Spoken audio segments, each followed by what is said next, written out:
was young, and we all bow down.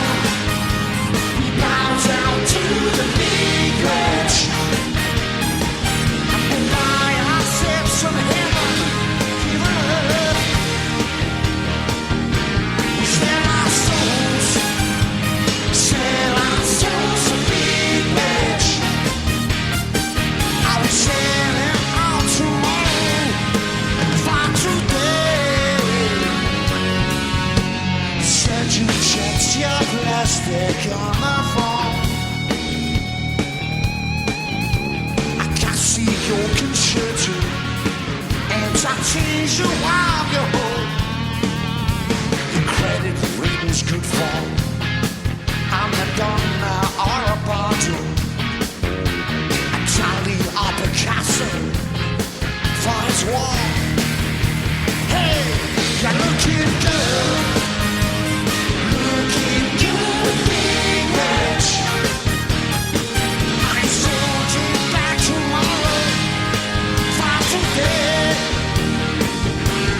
Driving you big wedge. I can sail out tomorrow for today.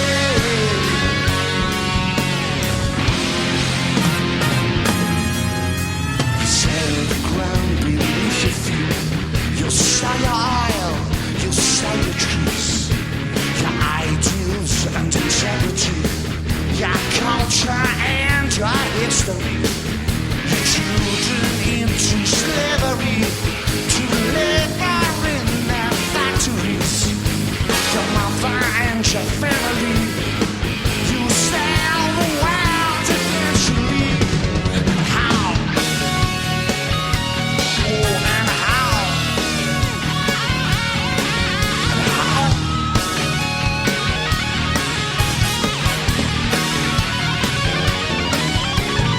IMF and CIA, well, there's just no difference. They're all the same. It all depends. What's your point of view? America, America, the big wedge, and they're buying your tomorrow out today. Big promises, the promises, the big wedge, and they break them like a heart end of the day. When you find out that you're blessed, just too late. But you find that you're the only one willing to pay. That you sold out tomorrow, yesterday. Give me my big wedge. Sold out for a big wedge. For a big wedge. For a big wedge. Driving in the big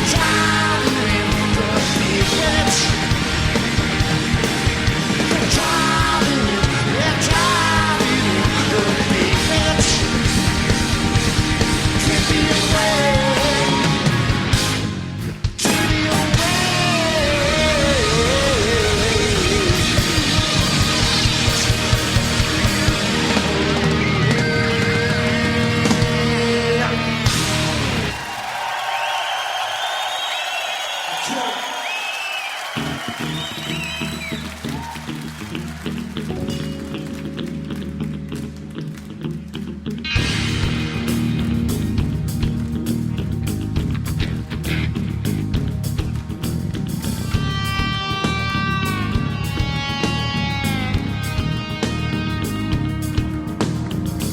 Oily river running deep, dirty water racing through the city streets.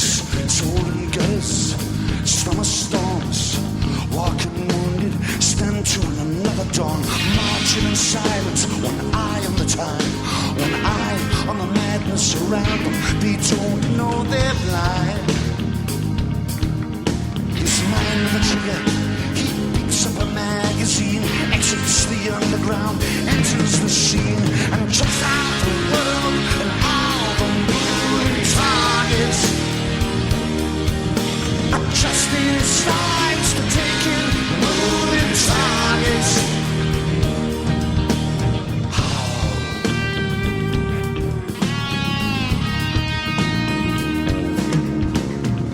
Lots of loaded, safety off. Checks his bearings on the ground before taking off. Middle distance, draws a beat, allowing a margin for error. He takes it, he's out in the open. He's out on his own, so far from his family, so far from home. He came out of his hiding, came out of the trees. He blew all his color when he entered the killing fields, only to find he'd become a moving target. Took his first step in the world, a moving target. His head, a moving target. Holding a breath, still in his lungs, he steadies his hand on the barrel of a loaded gun. His sights still in the world, his heart beats loose. His pulse marking the time, he senses the pressure of the moment. He clears his mind, he calmly delivers the bullet and the coils from the dream of moving targets.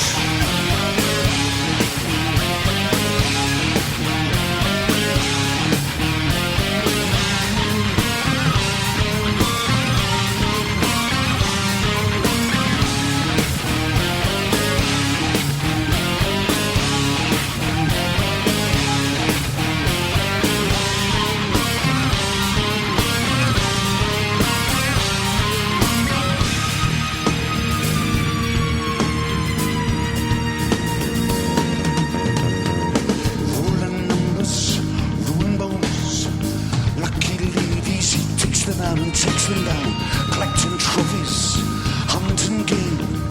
No remorses, they've only got themselves to blame. Bleeding heart innocents, running in herds. The weak and the woeful get what they deserve. There's no room for pity, and there's no space for guilt in this murderous city. It's gonna be killed when you're running the field. You become a moving target. You stop making marks, you're a moving target. Take your first step in the world, a moving target. Walking the wall, moving targets. Wandering shopping malls, moving targets. In high school and family halls, moving targets. Fuel stops and parking lots, moving targets. High streets and supermarkets, moving targets.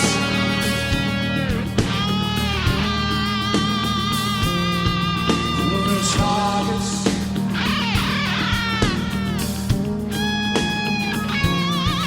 Moving targets.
Good.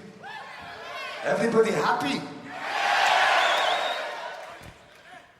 I was up there today, earlier on, doing a wee photo session, and that is a very low balcony, you know. And when you're a tall person, you know, when you've got little rails, I get scared. It's, oh yeah, fucker. Especially when you drink. But it's interesting because everybody's talking about genetics these days and about how, like, you can manipulate genetics and how certain conditions affect genetics, right? And it's interesting because I come from Scotland and I'm a very, very tall person in Scotland. I am nothing here. People look up to me in Scotland, they look me here straight in the fucking eye. And it's a genetic thing. And I finally understood why it was. Because you've had to grow tall, right? Because when the dikes finally burst, right, all the dwarfs are going to drown. Right? It's true. And you will be walking about like this going, how are you today? I'm fine. Gin? Yes, please. So somewhere along my family line, somebody from Holland took one of those canal boats and went across to Scotland and fucked my great-great-great-great-grandmother.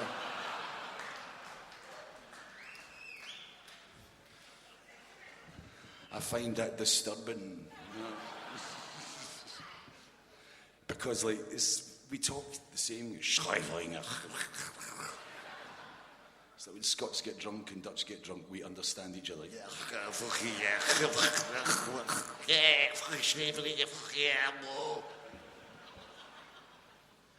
This next song has got fuck all to do with anything I said. And this is a song, came from an album called Sunsets and Empire, and this is Brother 52.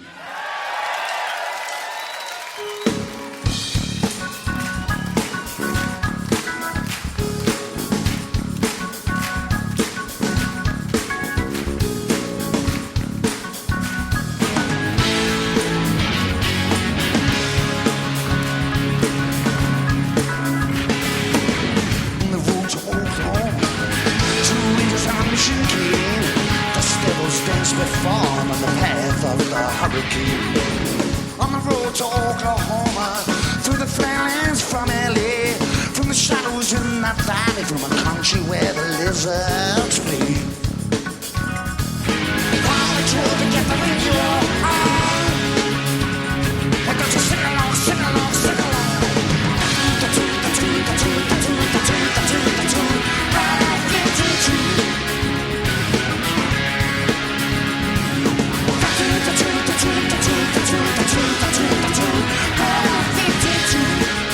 Well, I don't think so. No.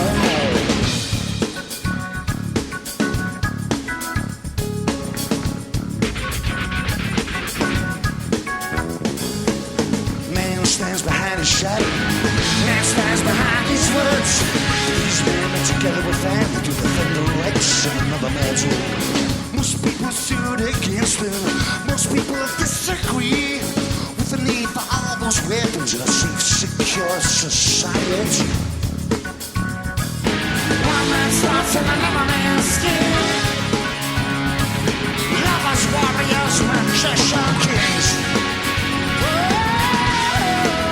Brother 52.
to wonder, man got a right to dream, without looking over his shoulder to choose the man of the life he leads. The words and the visions of a man of steel, lovers, warriors, magician kings. God of virtue.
And because the Dutch are all tall people, right, that means all the girls are really tall. And when you're a tall person who comes from Scotland and you see tall girls, you go like, "Rrr." It's true. No, to spend your life as a teenager in this position is a horrible thing. And this is a song, this next one.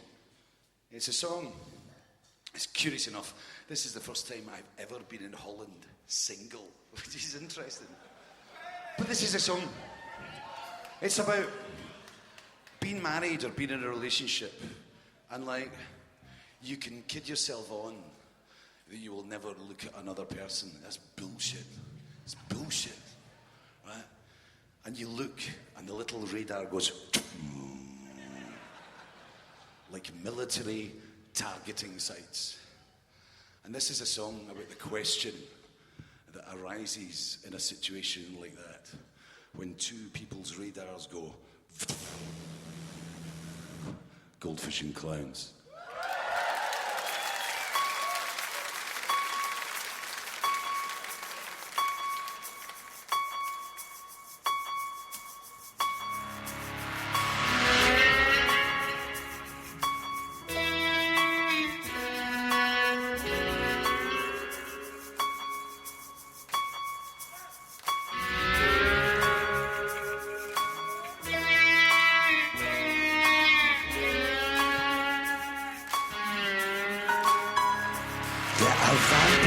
In the park, Malgajette, but I only hear the sound of dancing bears. The shooting stars in Warsaw, Malgajette, Malgajette, do you care? Do you believe that anything that I could see would sort your life out? What's the difference? Trust anybody with your heart except yourself. What's the difference between sunset and dawn, kings, queens and pawns, goldfish and clowns? Between what's right and wrong, can the love still go strong? What's the difference? There are werewolves in the streets, Malgajette, but you only hear me howling at the moon. There's betrayals in the tarot, Malgajette. Is it me or is it you? Do you believe that everything I say is real true?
guys in the park knock your shit, but you only hear the sound of dancing bells.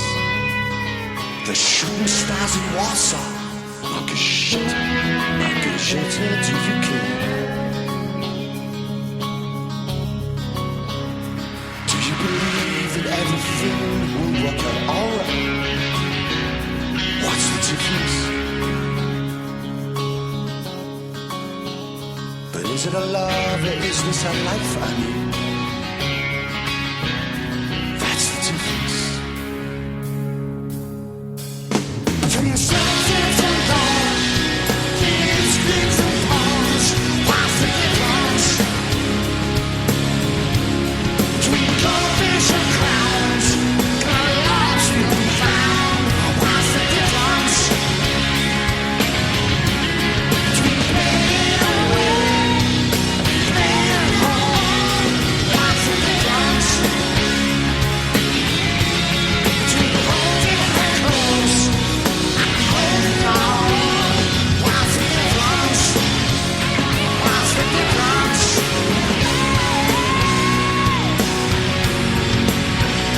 What is the difference? Between playing away, playing home, what's the difference? What's the difference?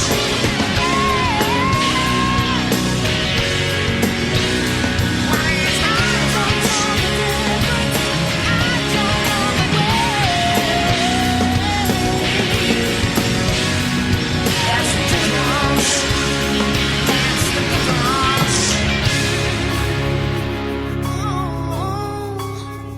That is the difference. That is the difference.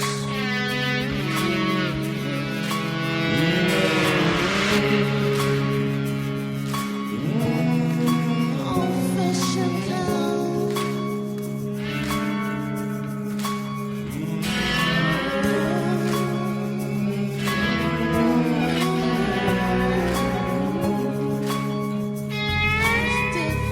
Between sunsets and dawn, kings, queens, and pawns.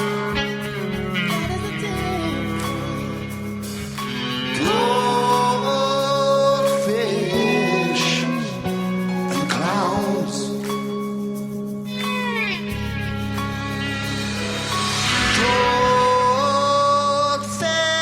Goldfish and clowns.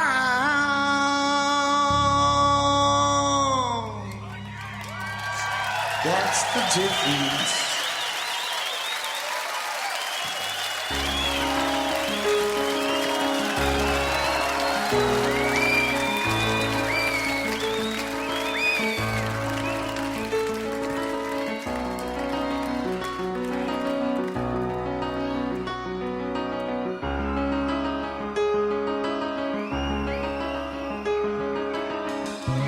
Empty churches, empty pews, and in the subway nothing moves. And the static on the radio is drowning out the sound of Raingods Dancing.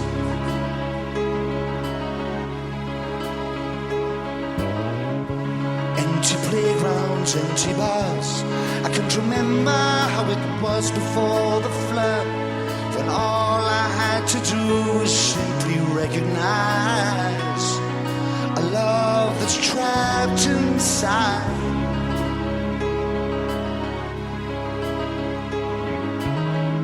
I gave it all, I took it back, and in the end there's nothing left except the shell surrounding emptiness and loneliness, a core of pain. I see my pathway shine.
ears were open to the darkness. In my hand, a burning flame, a spark of light to touch the fuse and blow these clouds away. I can make it happen. If I want to make it happen, maybe try. Forgive, forget, forever, never. Please as much as it does to me. Make it happen. Make it happen. Make it happen.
Your soul, sharp, all of the big happens.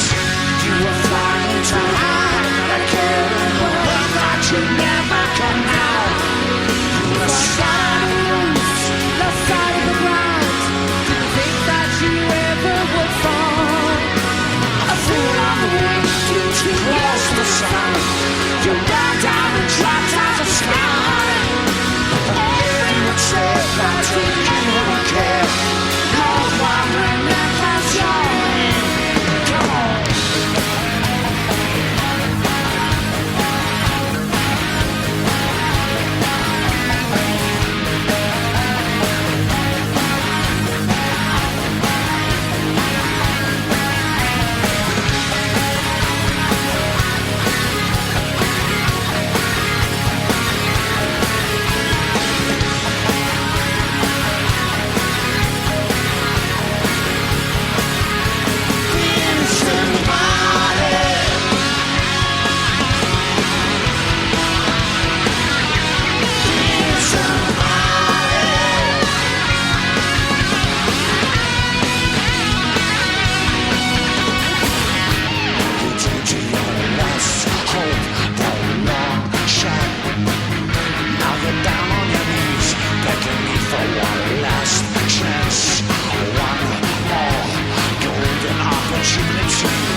ways from shore for this empty beach and this pile of clothes. I hit the water, the ship sails on. I hit the water, the ship sails on.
Stop!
in the city of a Pseudo silk kimono, wearing bracelets of smoke, naked of understanding.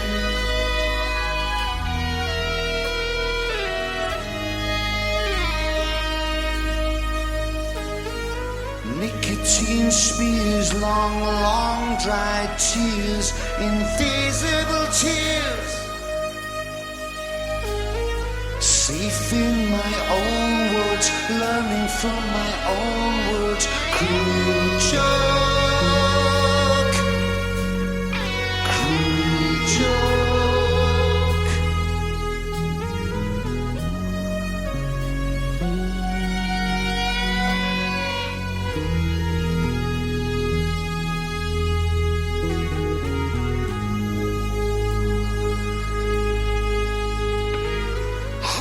In the safety of a Pseudo silk kimono, a morning may rise in the starless shutters of my eyes. The spirit of a misplaced child is rising to speak his mind to this orphan of heartbreak, disillusioned and scarred refugee,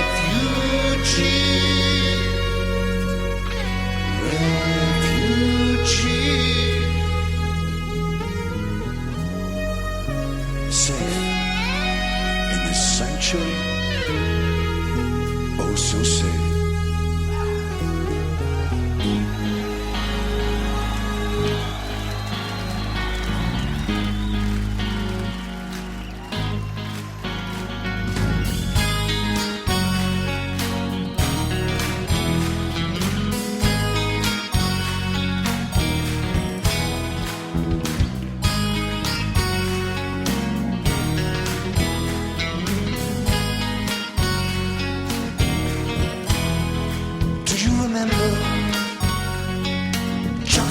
On a playground wall, do you remember dawn escapes from moon-washed college halls? Do you remember the cherry blossom in the market square?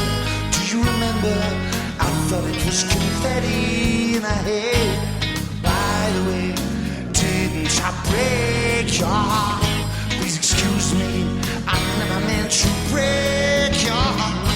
Oh, so sorry, I never meant to break your heart, but you broke mine. Is it too late to say I'm sorry? Kayleigh, could we get it together again? I just can't go pretending that it came to a natural end. Kayleigh, oh, I never thought I'd miss you. I thought that we'd always be friends. We said our love would last forever. So how did it come to this between our hands? Kayleigh,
barefoot on the lawn with shooting stars.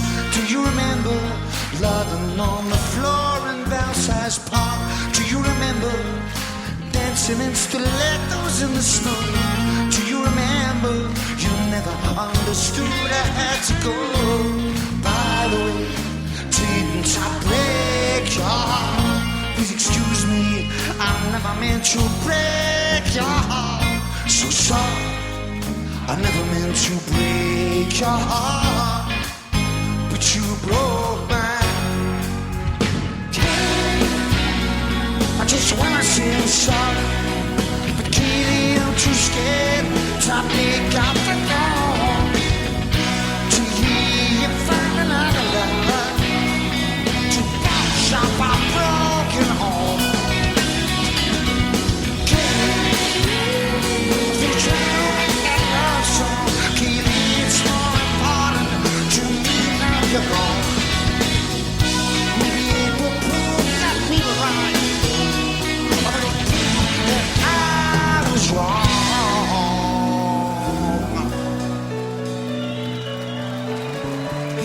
I was wrong. So wrong.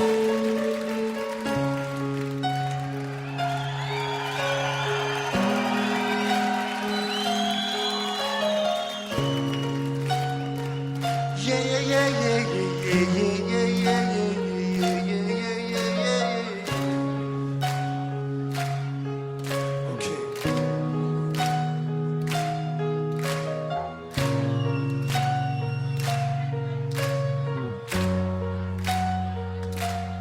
I was walking in the park, dreaming of a spark, when I heard the sprinklers whisper, shimmer in the hairs of summer lawns. Well, then I heard the children sing. They were running through the rainbows. They were singing a song for you. Well, it seemed to be a song for you, the one I wanted to write for you. For you. For you.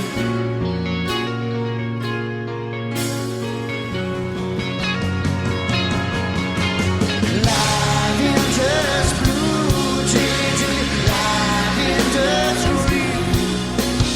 When I am king, dilly dilly, you will be my queen.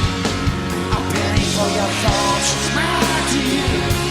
A penny for your thoughts, my dear. I owe you for your love. I owe you for your love. Lavender's green, dilly dilly, lavender's blue. When you love me, my dilly dilly, well I will love you. A penny for your thoughts, my dear. A penny for your thoughts, my dear. I owe you for your love. I owe you for your love.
craft of a shadow, not the regal creature of border caves, but the poor, misguided, directionalist familiar of some obscure Scottish poet. The mist crawls from the canal like some primordial phantom of romance to curl under a cascade of neon pollen. While I sit, tied to the phone like an expectant father, well, your cremation, it will rot in a vase. Train sleeps in the siding, driver guzzles another can of lager. To wash away the memories of a Friday night down at the club. She was a wallflower at 16, she'd be a wallflower at 34.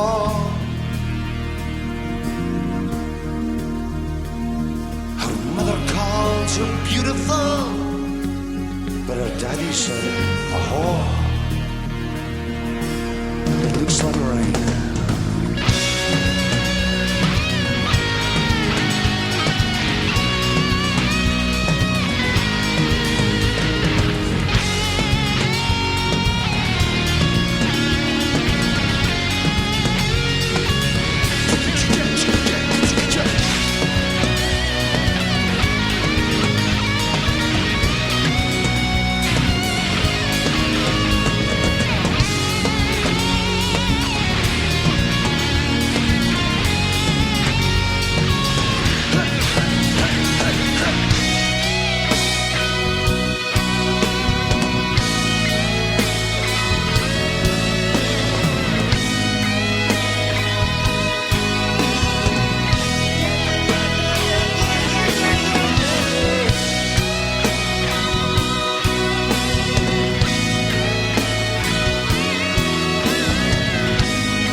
She was paralyzed in the street light.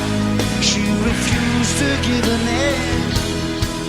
And a ring of fiery bruises while you were pinned up on her arm. 200 francs for century, and she led me by the hand to a room of dancing shadows where all the harmony disappears. And from the glowing tongues of candles, I heard a whisper in my ear. J'entends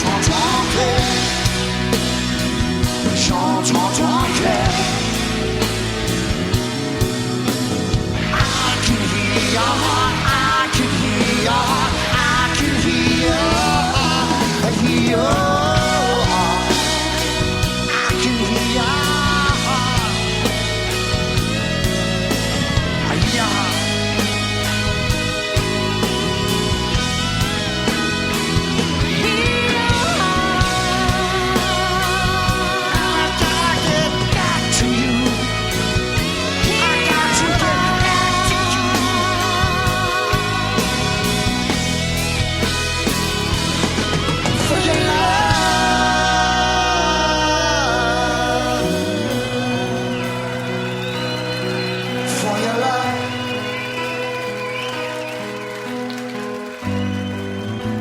Always for your love.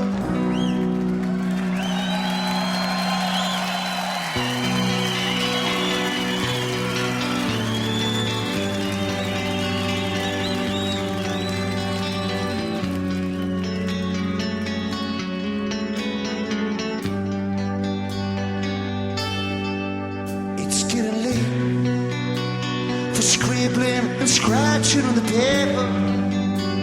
Something's gonna give into this pressure, and the cracks are already beginning to show. It's too late. The weekend career, you'll never board the plane. They said this could never happen again.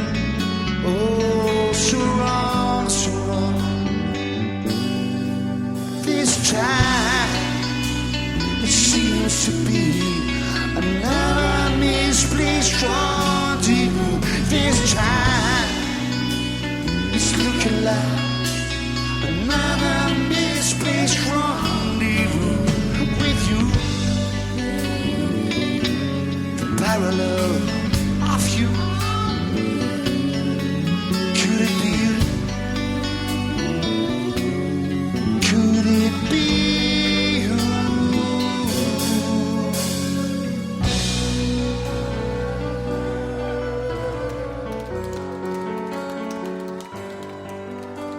On the outskirts of nowhere, on the ring road to somewhere, on the verge of indecision, I'll always take the roundabout way. Waiting on the rain, for I was born with a habit from a side. It's the habit of the wind, sweat thumb, and the sound of the rain.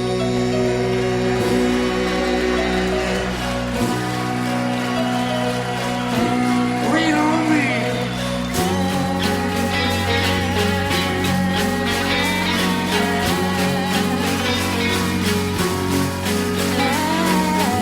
It started raining. It started raining. It started raining. It started raining. It started raining.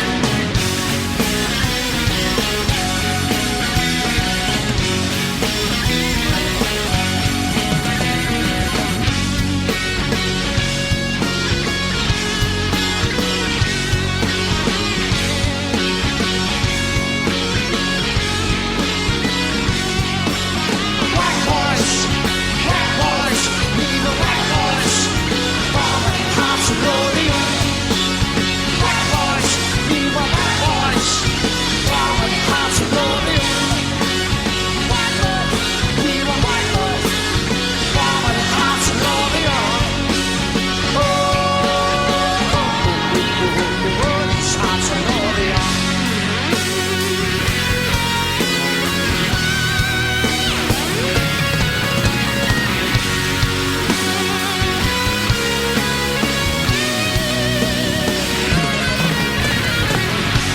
It's 6 o'clock in the tower blocks. The starlight marks the culture shock. Culture shock. And the truth is that the light fantastic. Hold on. This bigger than ours all. This perfume uniform. And how did you smile? Was it the boy or mine? And our win in the sky was white was, tight was. Two cowboys, lucky little ladies of the Waterhole. They will always call the flying apple. I was born.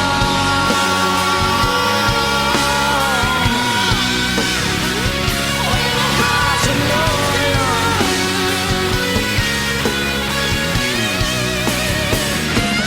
I was born.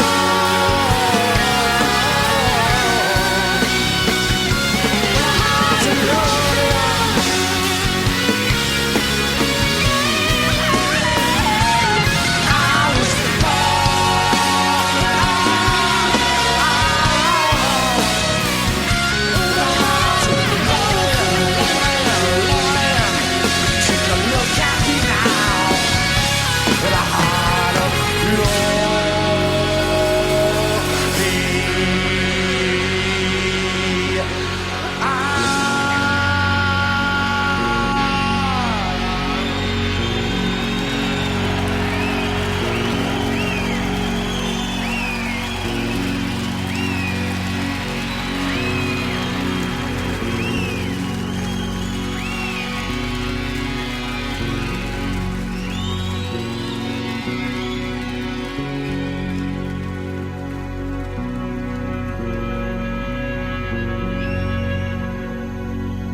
from the magazine was another shot of you walking up.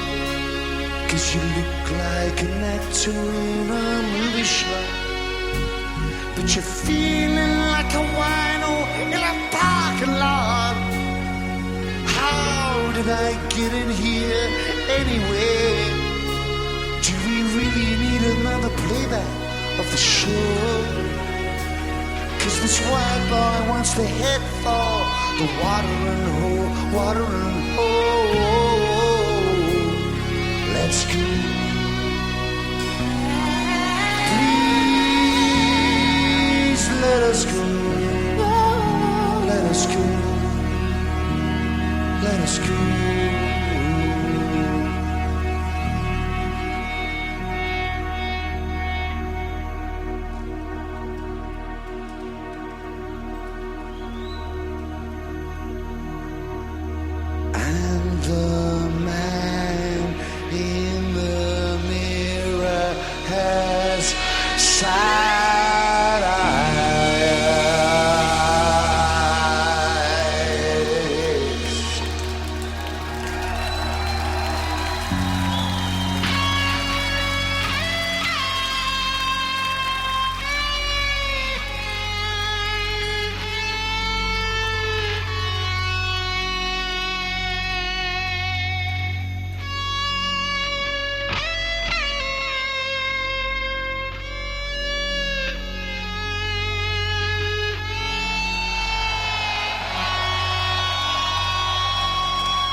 darkness.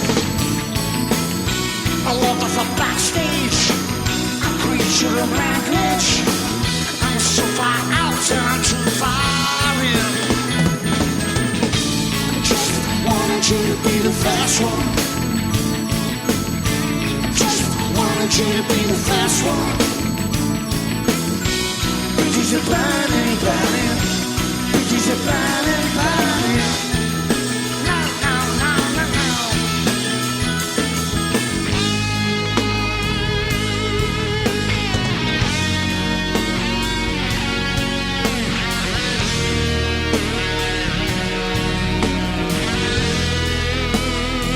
Last night you said I was cold,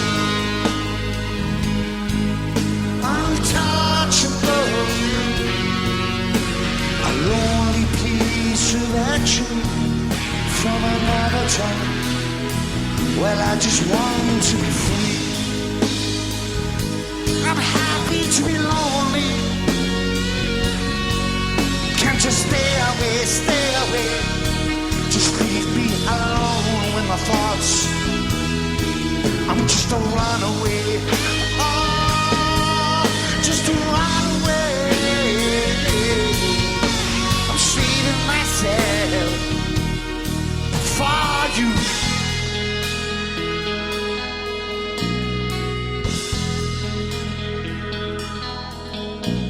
Strung out below an acres of carnival lights, cold moon held on the crest of the night.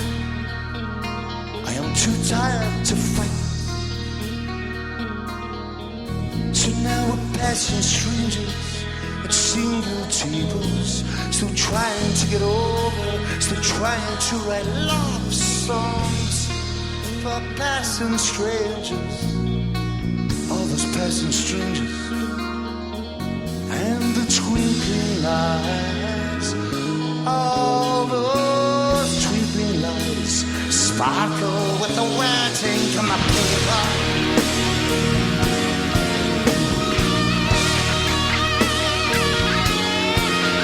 On the paper. Look at it now, look at it now. Look at the paper.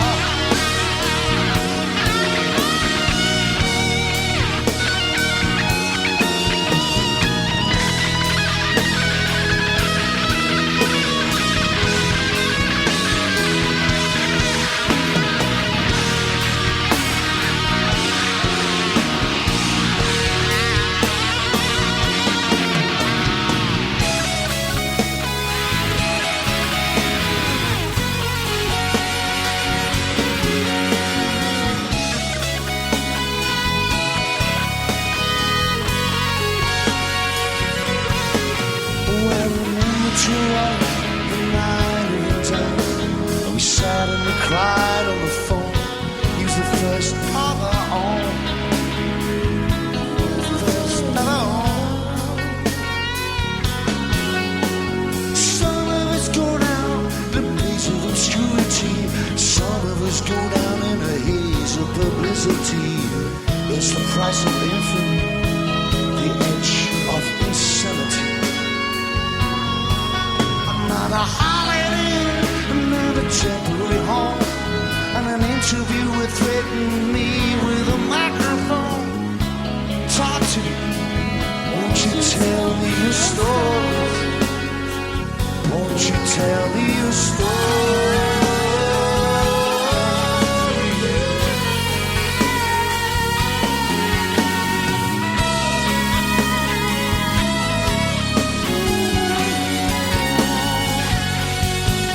So I tracked to our countries, and I talked to that man, and he looked out the window and it started to rain. Well, I thought, maybe I've already gone crazy.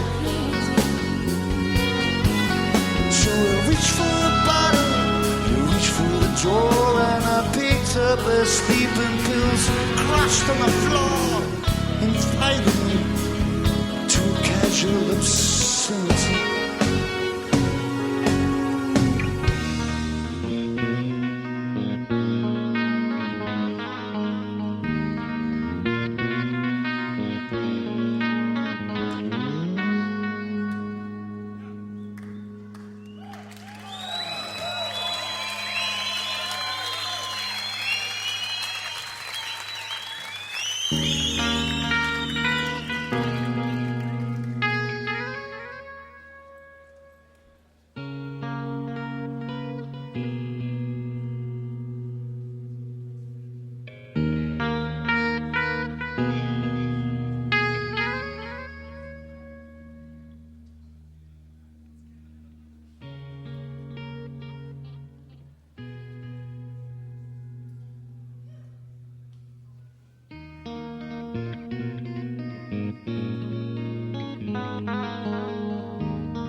sparks, all those collisions,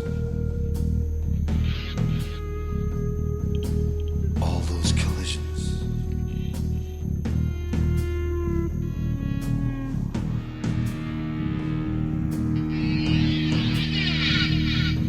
Wasted, I've never been so wasted. I've never been this far out before.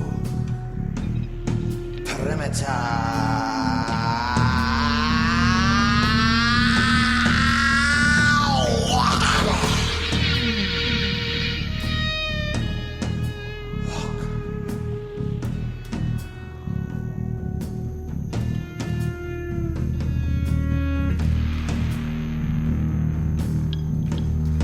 I can sense a child. I can sense a child. I can sense this child. Child, a child, a child, a misplaced child.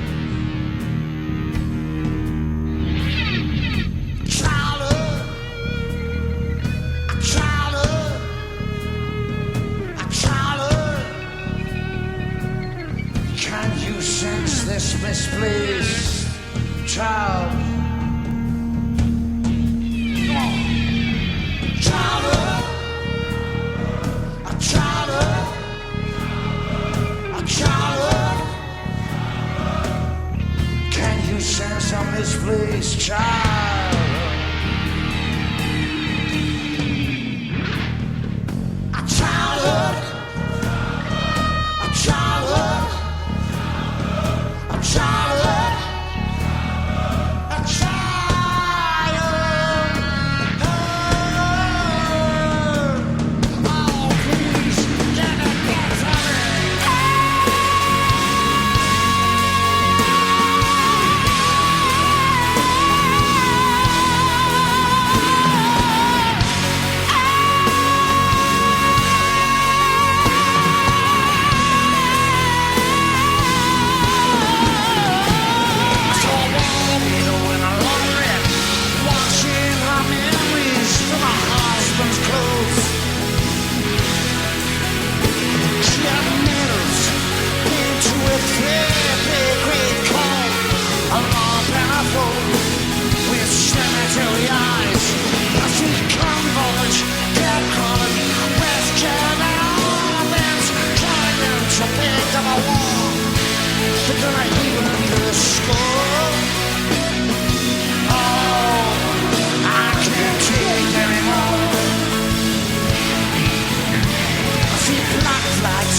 this morning, and I found massive mourning for a child that I thought had disappeared. I looked out the window and I saw a magpie in a rainbow. The rain had gone and I'm not alone. I turned to the mirror, I saw you, the child that was loved, the child before it broke his heart.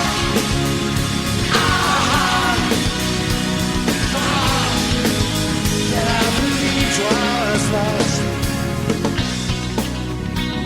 You surprised, more than surprised, to find the answers to the questions were always in your own eyes.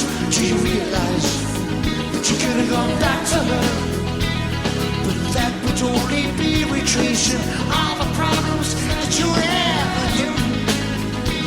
Aren't you? She's got to carry on with her life, and you've got to carry on with yours. So I see it's me. I could do anything. I'm still a child, cause the only thing misplaced was direction. I found direction. There is no childhood sin. There is no childhood sin. You are my childhood friend. You are my childhood friend. Won't you leave me on? Come on, leave me on.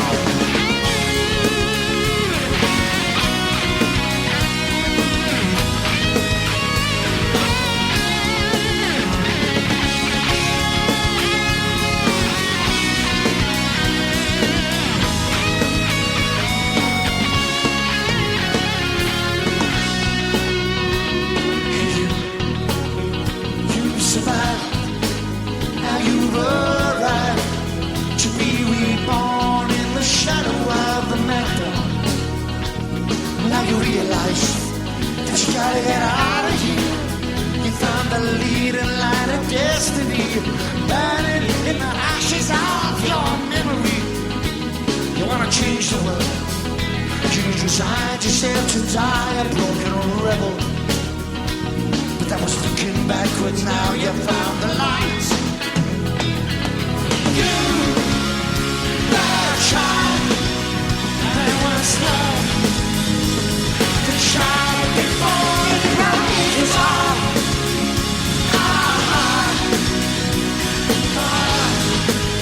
And I believe it's lost.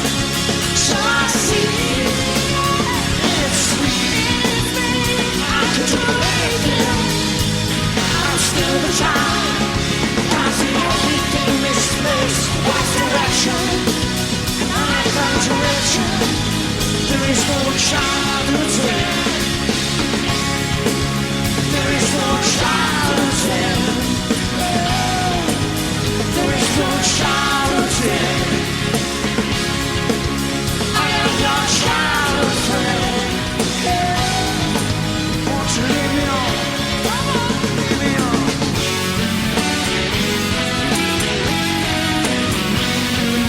on.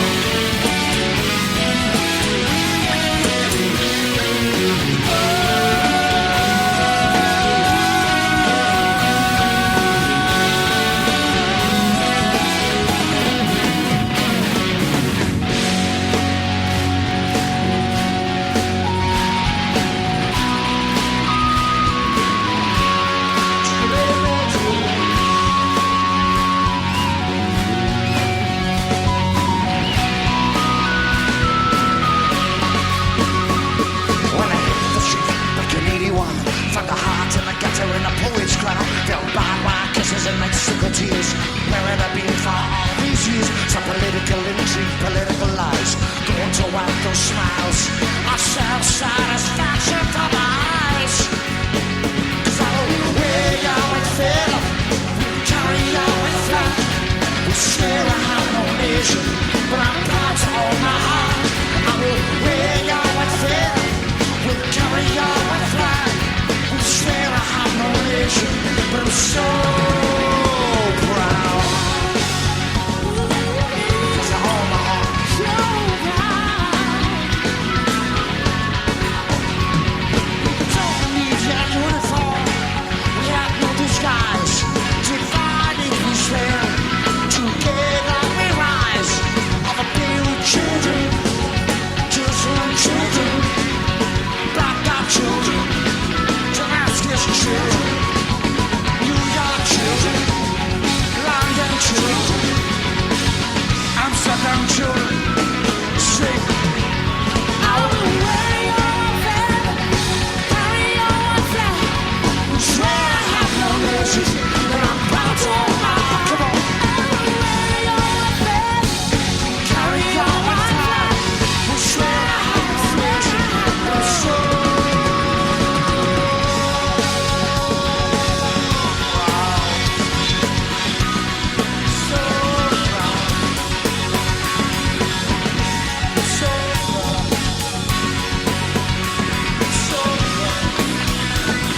guitar until I'm Paradiso. This is Frank Usher.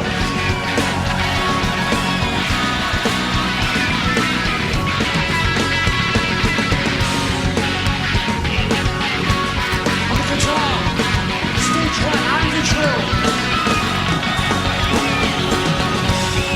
On backing vocals, Miss Deborah French. Keyboards, Turrell. Bass guitar, Vantsis. And on the drums was the drum Tonks.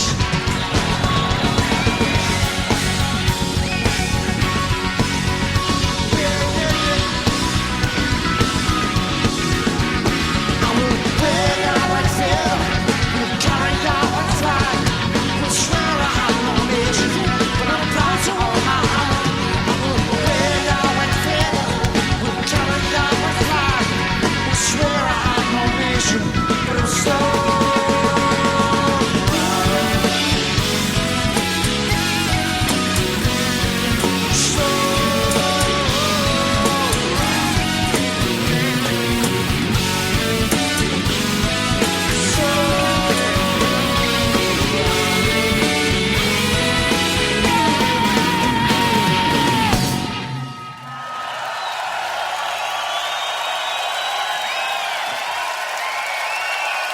They call me the fish.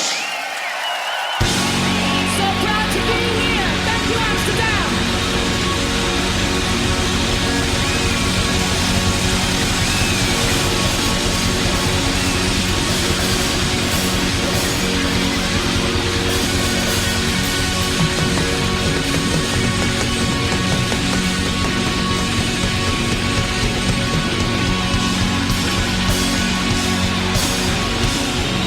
Adriana, I love you. Thank you very much. Paradiso Amsterdam. Good night.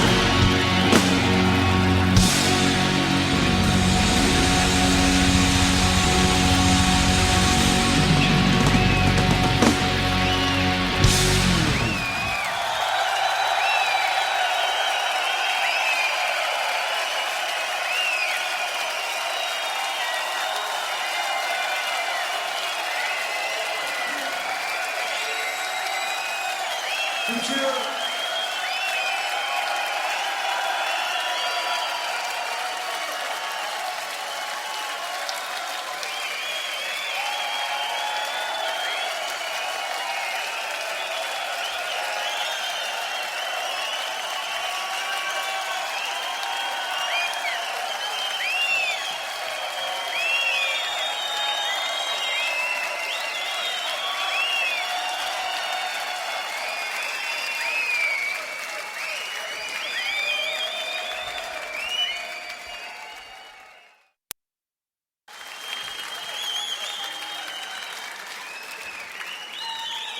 Thank you.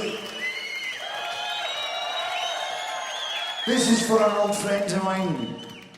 An old friend without whom I wouldn't even be standing on this stage today for what he did for me on radio stations in different parts of the world. This is for Tommy Vance.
Tonks, Steve Vantsis, Deborah French, Turrell.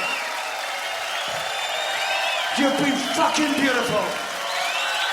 As always and as ever. Thank you very much.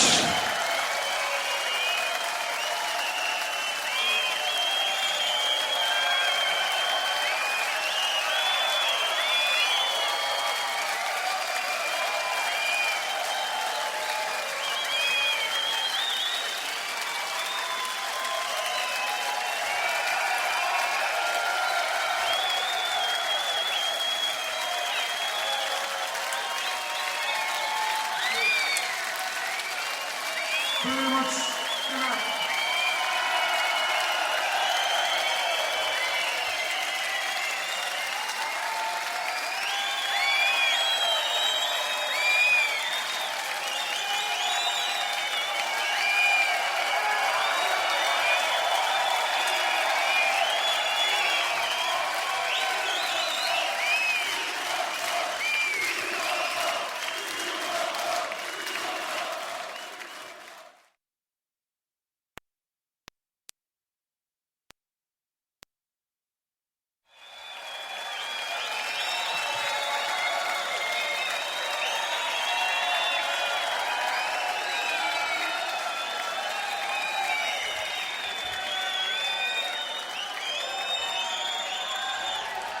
Okay.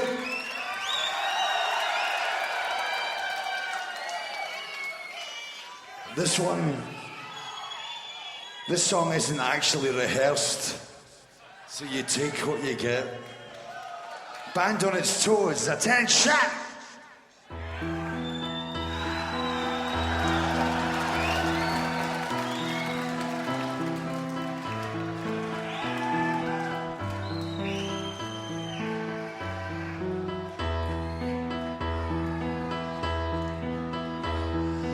Vodka intimate, an affair with isolation in a black heath cell.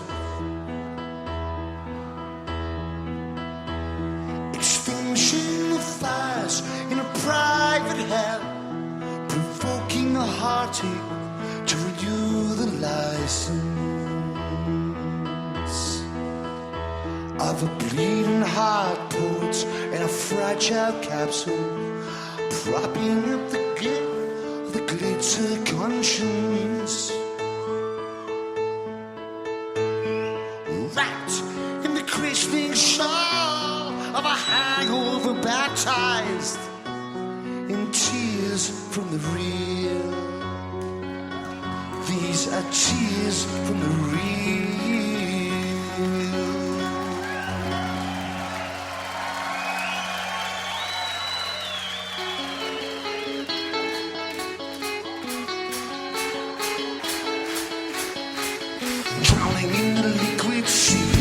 Piccadilly line, rat race, scattering through the damp electric labyrinth. With breaststroke at the ship, and now the trust in the maritime tradition. Sheep within a weapon with a halo of distortion, oral contraceptive, a parting pregnant conversation. She turned the harpoon and pierced my heart. She hung herself around my from head. The time gardens and the conscience bubbles, safe and dry in my sea of troubles. 9 to 5s with civil ties, cast their drift as their sideshow. A beat show, a stereo hero, be calm, be still, be rich. Drowning, drowning in the wind.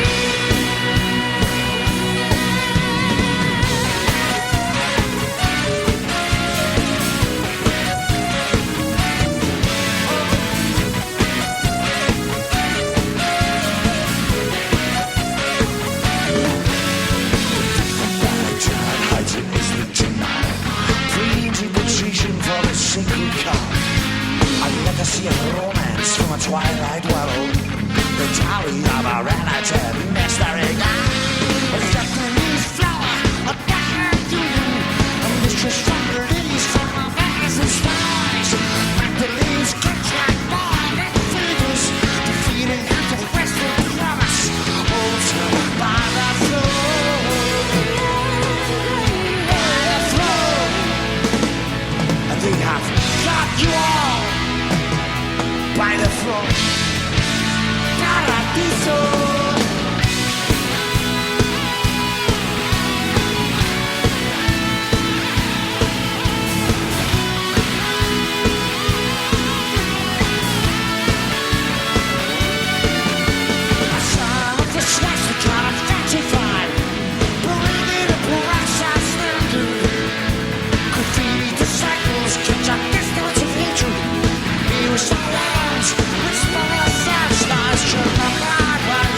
Moses newspaper castle.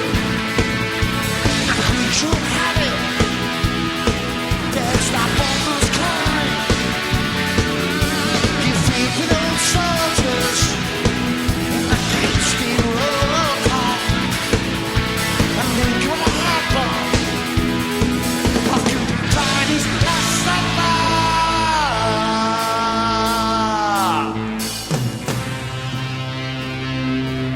This is no place for children.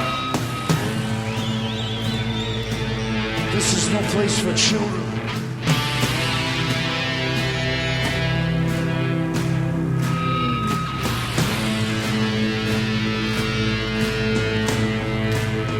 Son watches father scan obituary columns in search of absent school friends.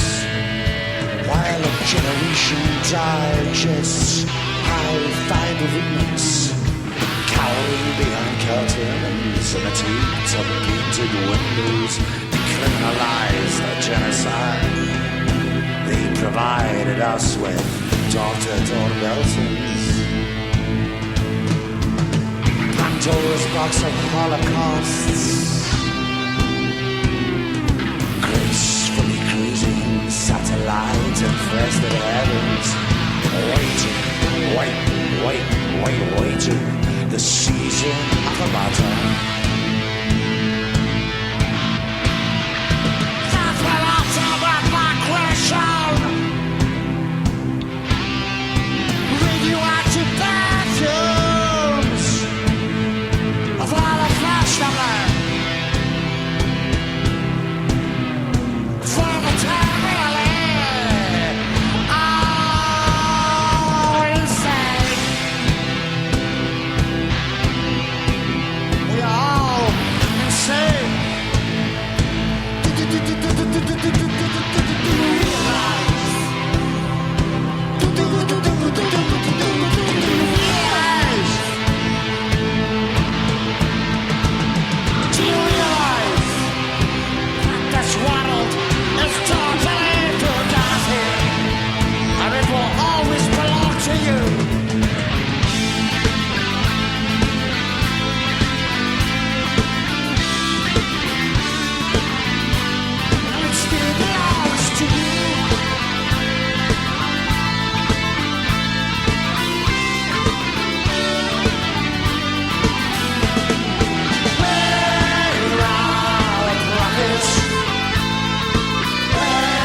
That was the show that was.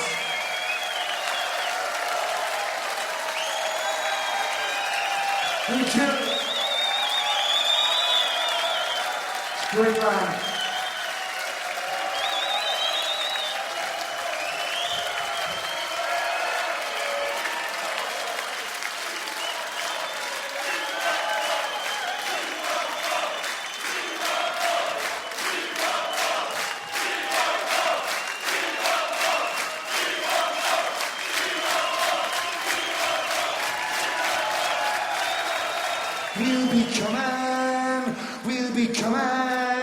We'll be coming down the road.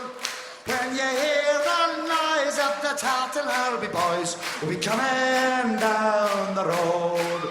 We'll be coming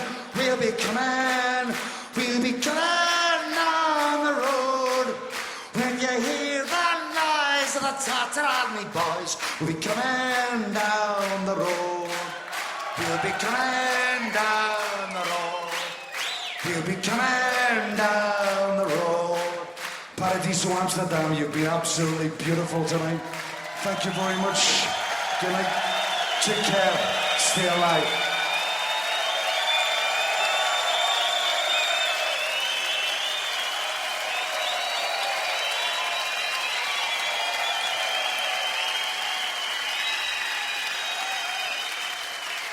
Slange them out.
Set the whole thing up by start at the start.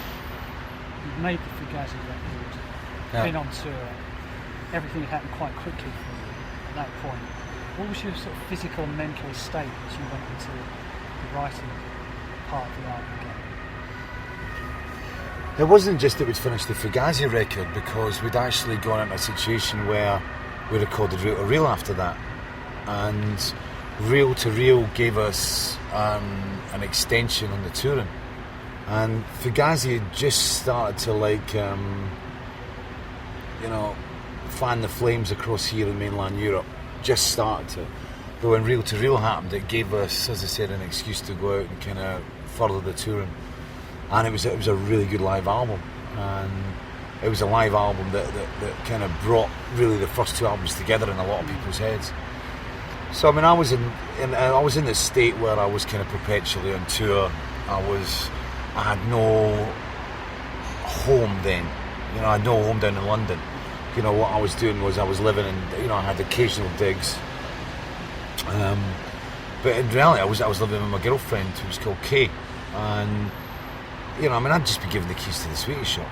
I mean, it was, I was kind of Scottish guy. I was 84. That made it 25, 26 year old. And I'd always wanted to be a singer. Suddenly I was a singer, and I was a singer in a band that was getting great reviews, and people are going like, this is going to be a really happening band. And I was living in Earl's Court and with her for a bit, and I lived in Victoria Road when we split. We split up like regularly, but I mean, she was like a major love of my life, and I was too young, I was too mature, and at the same time, I think, all the press that was kicking about, I was having a problem between who was Derek and who was Fish, there was this strange kind of schizophrenia thing starting to happen. And, you know, it was like, I was trying to convince myself Fish was the guy on stage and Derek was the guy off it, which is a really kind of stupid thing to do, because what happens is you start to become confused about the personalities. And so I'm on the roads, I'm confused about who I am, I'm splitting up with my girlfriend who I'm completely heartbroken about, and there's a lot of drugs and alcohol involved at the same time. It was not a healthy environment. No?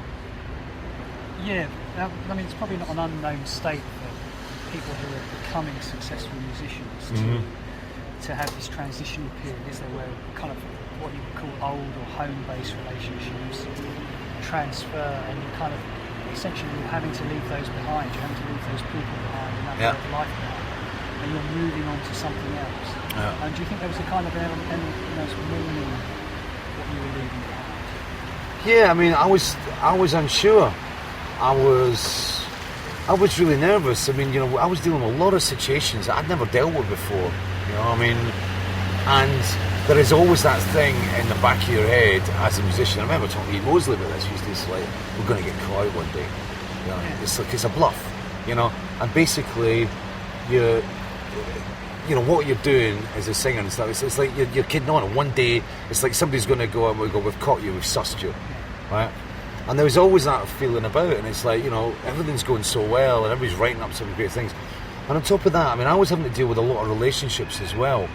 That, I mean, I'm not talking about, you know, an intimate sexual thing or a female relationship, but dealing with relationships in general, where you had these people who were suddenly appearing that were all your best friend, right? And we're here to help you and we understand you.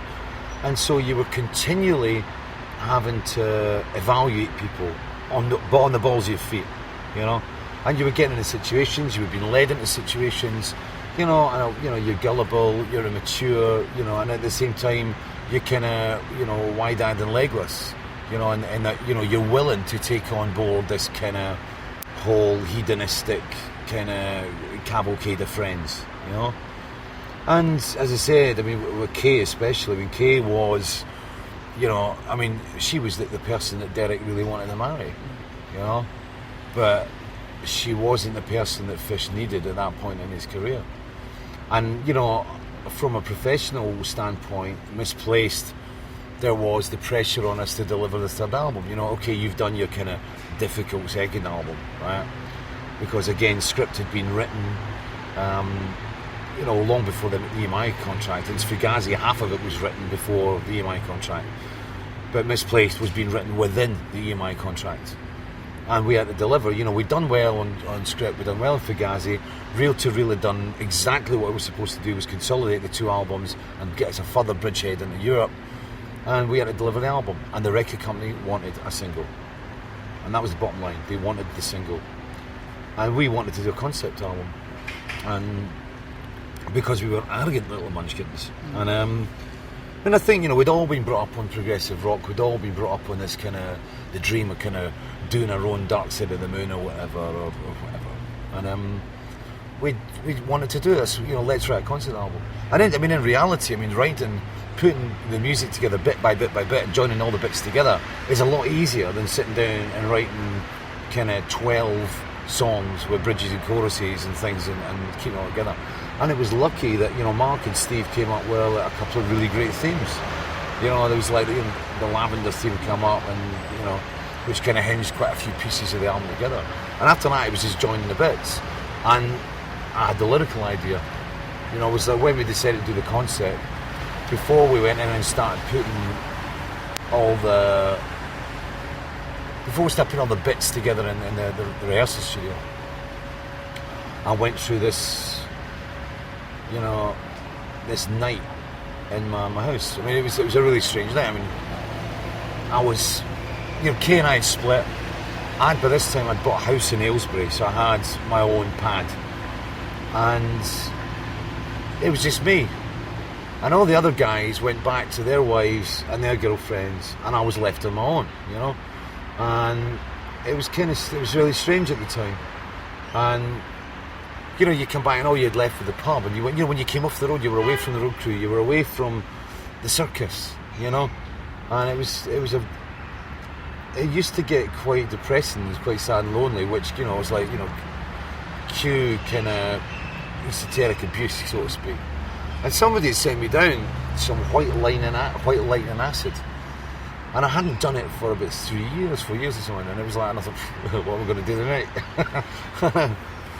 And I was in a bad frame of mind, and I remember I dropped half of it, and then cycled up to Steve Rothery's. Very stupid thing to do. And I got up to Steve's, and I remember, he had this picture of Natasha Kinski on his wall with a big python and stuff. And we sat and watched this Natasha Kinski film. And then it was like, I really like, oh, that was the other bit. It was after I'd done it, I think it was about after an hour after I'd done it, I dropped the other half, that was the thing. I forgot there was the other half. And I got up to Steve's and I went out of it. I mean, I went skydiving, and, you know, Steve drove me home. Well, see ya, bye. Took me home, thanks mate. And I thought, I just had this urge to write. I just felt, it was like one of the nights where you knew that someone was coming, you were giving birth kind of vibe. And it started to go a bit crazy, and I mean, it got a very strange electric kind of, very scary electric trip for a bit. And I remember I calmed myself down, but I had this picture called Padres Bay. It was done by this artist called Jerry Shore, I think his name was. And I just used to stare at it, and I just calmed myself down, and I started putting a record. And I remember putting on Incubus, and listen to the words Incubus. And again, you got to remember, I was going through this whole schizophrenic thing, the Derek Fish thing, and of course, when I used to do kind of, in the old days, when I used to do that kind of stuff, I never used to get visuals. It was all internal, it was all head seizure stuff. And I had this whole question and answer session came up over Derek and Fish, and I just started to write, and I started writing this book. And it was just kind of, you know, stream of consciousness writing. And there was a shape starting to come in, right? And just when, I did this whole bit when, I went up into the bath, and I was starting to freak out, and I was on my own. I didn't know anybody about it, I didn't know the neighbours, none of that. I just moved really into the pad about 2 months before. And I remember going up in the bath and going at the fetal position in the bath and lukewarm water and all sorts of weird stuff. And I remember coming downstairs, and it was like, whoa, something's happening. And I felt a presence behind me coming down the stairs in the room, and I knew it was a boy. And it was like, I didn't need to turn around. I could kind of like, you know, I just knew it was there. And that had happened before in Earl's Court, where Kay and I had an experience in Earl's Court, the same thing on a stairway, and this boy, and she actually saw the boy on the stairwell, and it just calmed the whole thing down. It was like all the heaviness, all that kind of the tension that was there up to that point just dissipated, and I just continued writing. And I wrote, and I remember I phoned up Steve Rothery the next day and I said, I've got the idea for the concept, I've worked it out, right? And through about the 15 or 20 pages that I wrote in freeform, there was about probably a third of the first side of the album was there in phrases that I had to basically edit and put together. And it was all, you know, it took in a lot of things. I mean, you know, it took in the K bit. I mean, the album, the reason the album works is because the theme is ageless. Because it's about somebody who has been broken down and has got to rebuild himself. And he's got to refine a direction, he's got to refine himself, his core self. And in doing that, he goes back to his childhood and kind of reevaluates and starts to build from scratch again, up to the point where he's ready to launch himself back into life. I mean, you can find it in so many movies, so many books, you know. And it was kind of, that's where I hung my coat on, you know. And did you find that you were writing almost in the order that the story started to appear on the album? A lot of it, yeah. I mean, there was, the obvious first section, you know, huddled in the safety of a pseudo silk kimono. I mean, I had this old silk dressing gown that belonged to my dad. It was like one of those kind of 1920s kind of, what do you call them? smoking pyjama outfits. Yeah. It was a weird thing. I was wearing that. And so, I mean, the first section, yeah, and then it went back, and then it goes straight into Kayleigh, and Kayleigh was a kind of reminiscence about Kay, and it threw in a couple other things. There was about 2 or 3 different people. I mean, there was a girl called Leslie that I went out with in Gala Shields, and she was really the dancing in stilettos in the snow one. And whereas Kay was more the Moonwash College Halls. I mean, there was 2 or 3 girls, but all the same reason, because I was making this very selfish move on a career, and this was my destiny, and I had to do it, and I had to go out moving it, and I'm sorry, but you can't come along because there ain't enough room in the car, you know. And then, you know, the Lavender stuff was, I mean, I remember going into the rehearsal rooms, and, you know, I said, well, it's about childhood, and I thought, well, why not use the nursery rhyme? And I used to sit through in this other room, and I'd like be smoking, you know, the band would be playing, doing their bits and trying to find their bits of music through one room, and I'd be sitting in another room putting the lyrics together, and I'd go through and go like that, and I went through going like Lavender, right, and they're all going, what? And I said, see, I remember this, it's like going through and saying like, let's try Lavender, and Mark came up with this ding ding ding ding ding ding ding ding, right, and it was like bang, and it was like we knew it. So, and then Kayleigh, Steve had come up with the guitar riff and stuff, so I mean, things started to join together, and of course you've got the whole Blue Angel section was a reprise of Lavender, and that was about being in Leon one night, and you know, we'd be firing, get completely out of it, and firing fireworks out the balcony of the hotel because it was near Bastille Day or something like that.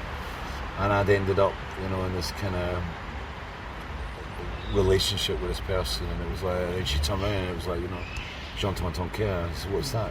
I suppose that means, she goes, I can hear your heart. I was like, you know. So there was a lot of kind of esotericism kind of flying about. Well, you're making a lot of connections, but I guess at that stage you'd already decided that for better or for worse you're going to write about your own life. Yeah. Specifically. Well, I'd always done that. I know, but this sort of particular instance, did that ever raise concerns that, okay, you're going to write about people who are going to know who they are, and other people might find out who they are, and this kind of giving over? No, because I mean, Kay and I had been splitting up at that point by about a year and a half or so. We're completely out of touch. And I always swore I never will reveal our identity. I mean, it's one of the things, you know. I mean, you know, she lives down in the South England somewhere, and she's got like, you know, 5 kids, and she's happily married and stuff like that. And, you know, that's her life, you know.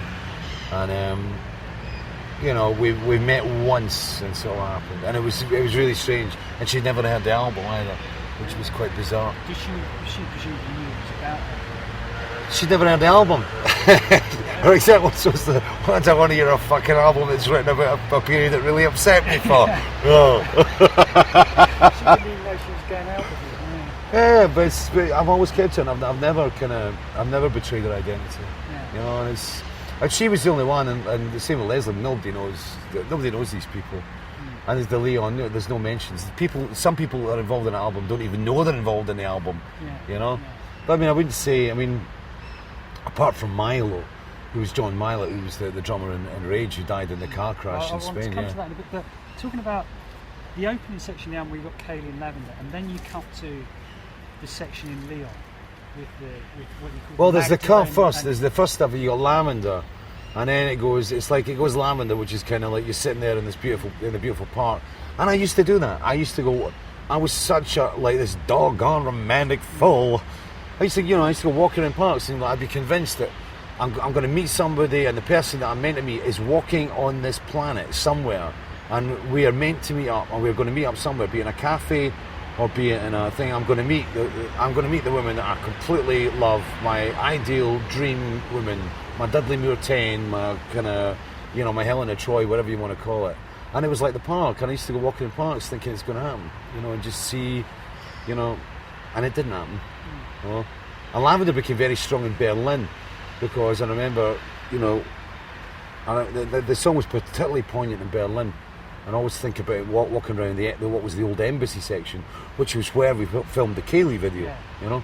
And ironically, I mean, just to do a backtrack on that, I mean, you know, Kayleigh being written about Kay, who was like the love of my life, and I end up meeting my wife, or my now ex-wife, that my ex-wife she was a model, and she was the girl who played Kay in the video, and who I eventually married and had, you know, my daughter by. Yeah. And so it's been a lot of changes, but after Lavender, it tracks back to Aylesbury, and that was there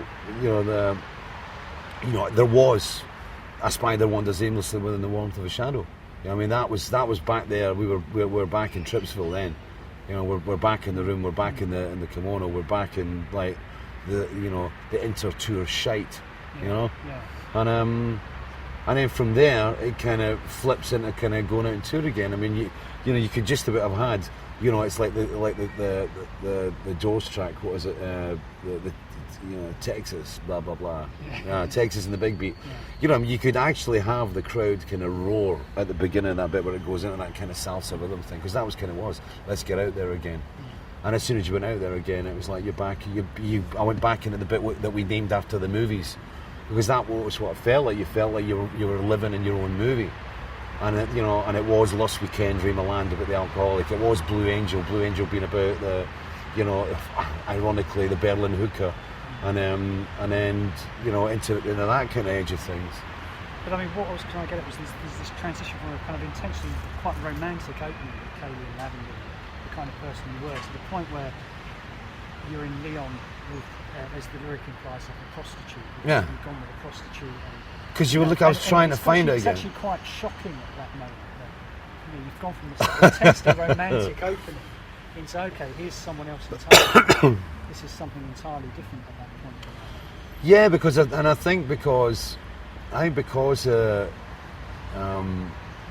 that sense of loneliness, and because and there was, the other thing, there was an intense sense of guilt, because I knew what I'd walked away from. And I had to do it. I mean,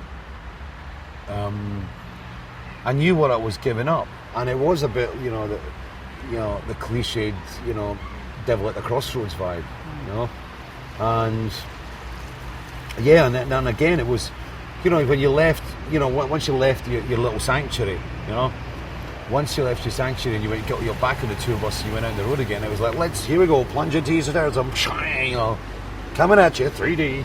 And that was it, and I was back into it, and of course, it's impossible or nearly impossible, or practically impossible to find what you might call a fulfilling relationship or something that's going to be a long-term relationship on the road. It's very, very hard. Therefore, what you're involved with are what I refer to the thing as collisions. Did you ever think about censoring yourself? No, there was no need to censor myself. I didn't feel. Talking about the drug stuff, it's not something I'm particularly proud of. It was something I did back then, and, ironically, it came from something that wasn't a good trip. It wasn't a good thing. It was a soul-searing one, and it was, I've never done it since. I mean, it's, that was the last time I ever took a hallucinogenic. I mean, that was, I didn't feel the need to censor because, I think being Scottish, I've always kind of worn my heart on my sleeve anyway. I've always been an open writer. I'm somebody that comes out of a culture that believes that a problem shared is a problem halved. I worked with a band who didn't believe like that. I worked with a band who were predominantly English and predominantly middle class English, right? And that was one of the reasons why we had problems, because the communication within the band was exceedingly difficult at some points. I've read, for example.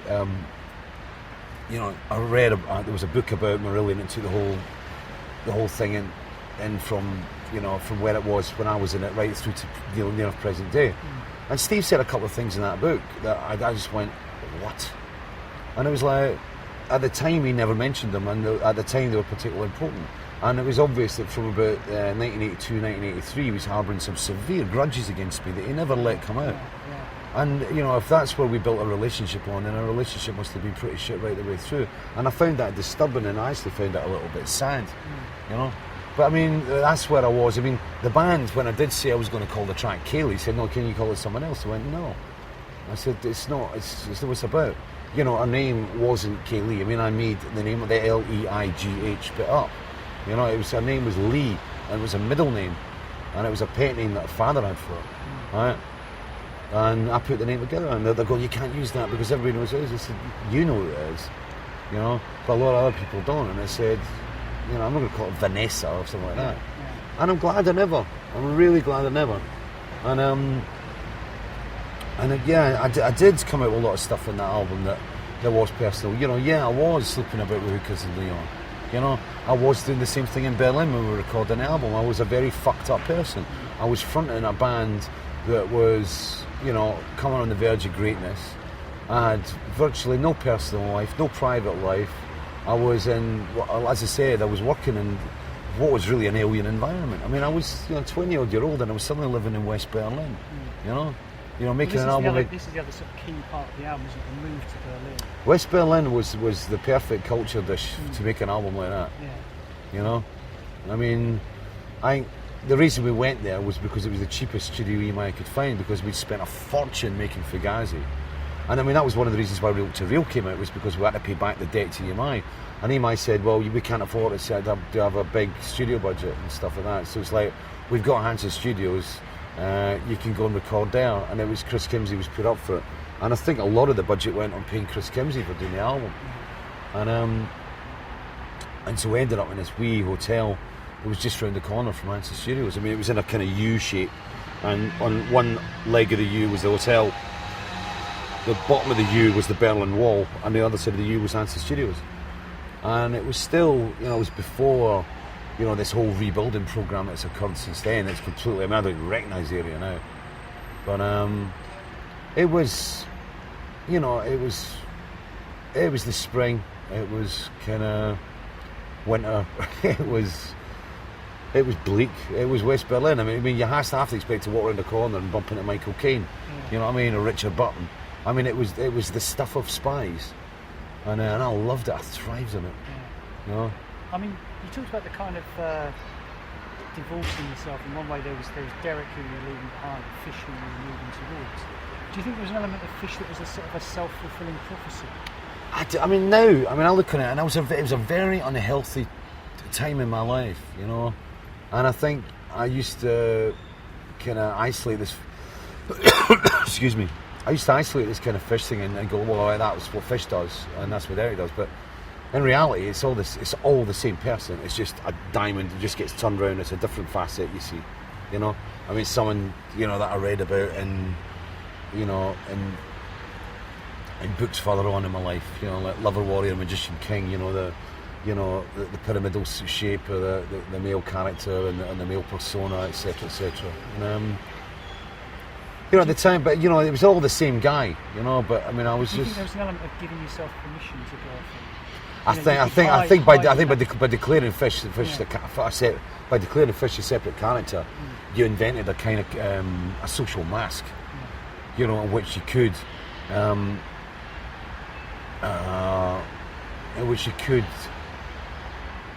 allow or you could forgive certain excesses, And because, hey, I'm a rock and roll star and I'm in fucking Berlin and it's West Berlin and fuck it, it's what you do.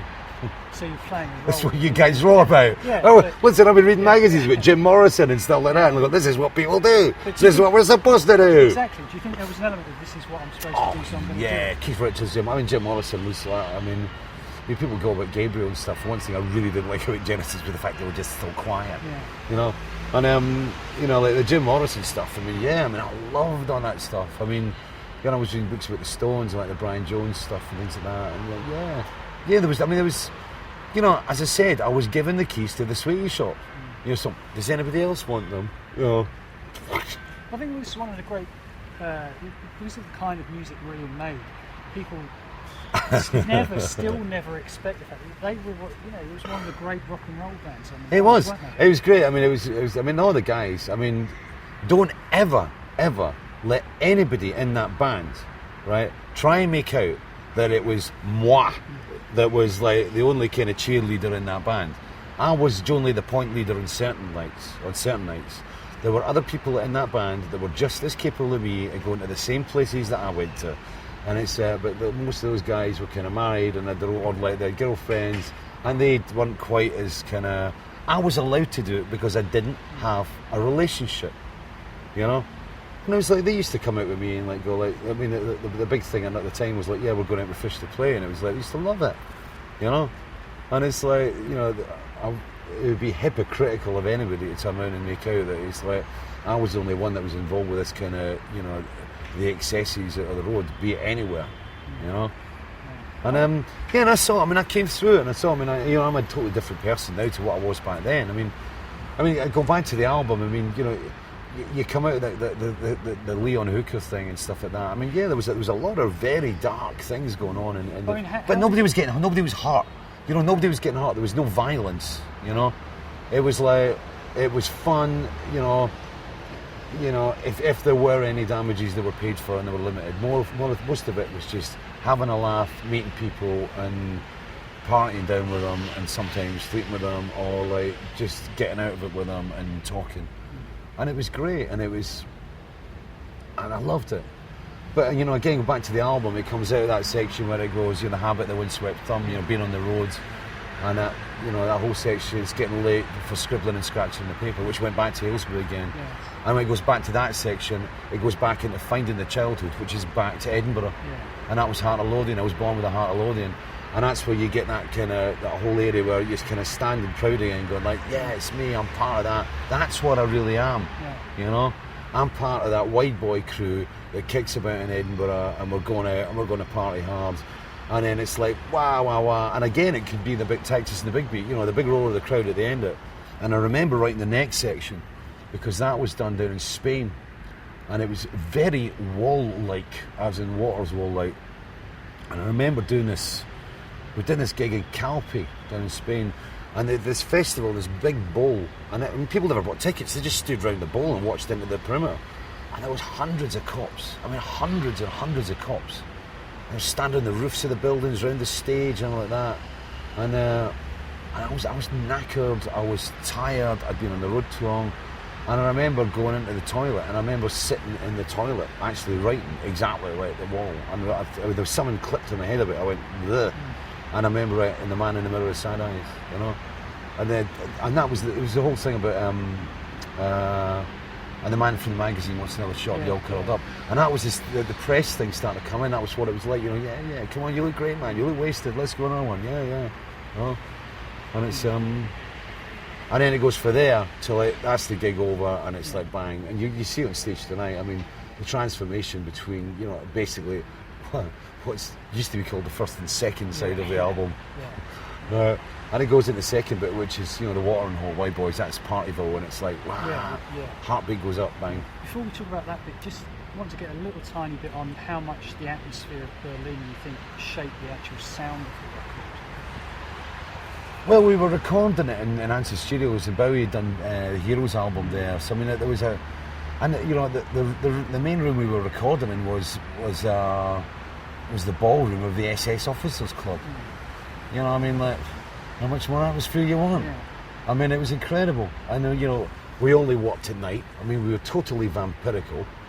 I mean, you know, some of the guys are coming during the day, but I mean, I'd say nearly 90% of my sessions were done after the hours of 10 o'clock and before the hours of 5 in the morning.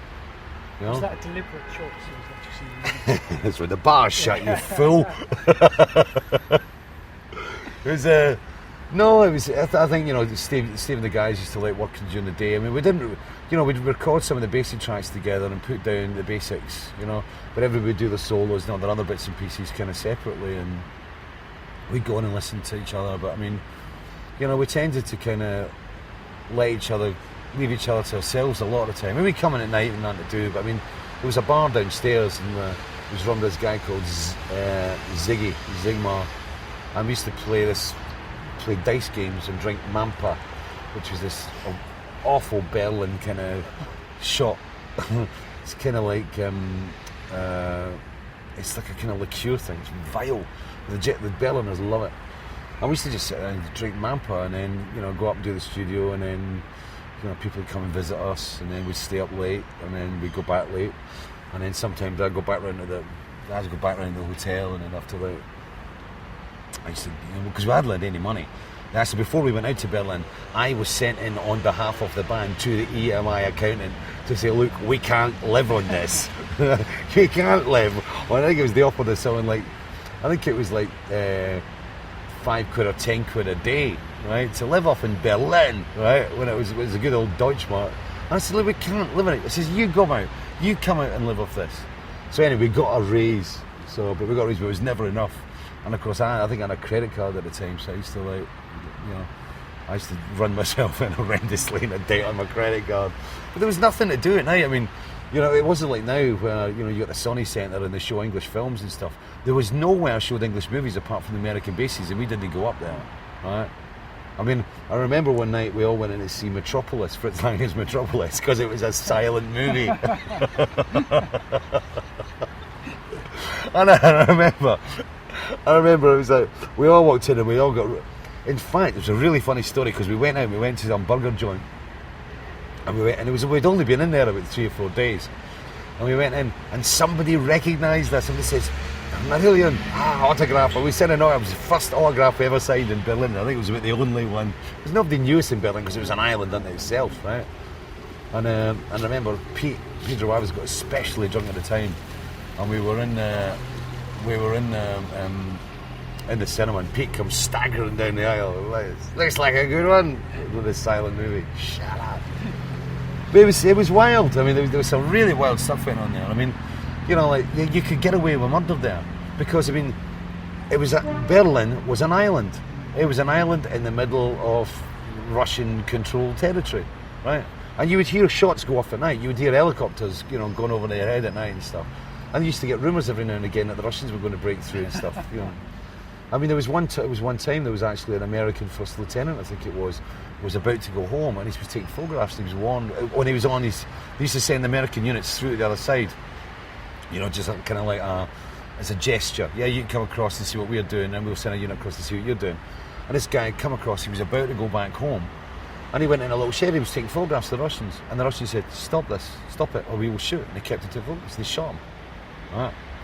And it was all kind of hushed up at the time, because it was a major diplomatic incident. Everyone in Berlin knew about it, and it was like, they're going to come. This is it. It's all going to kick off, and there's the Americans are going to do something. It's all the tanks will go through the wall, and it was heavy.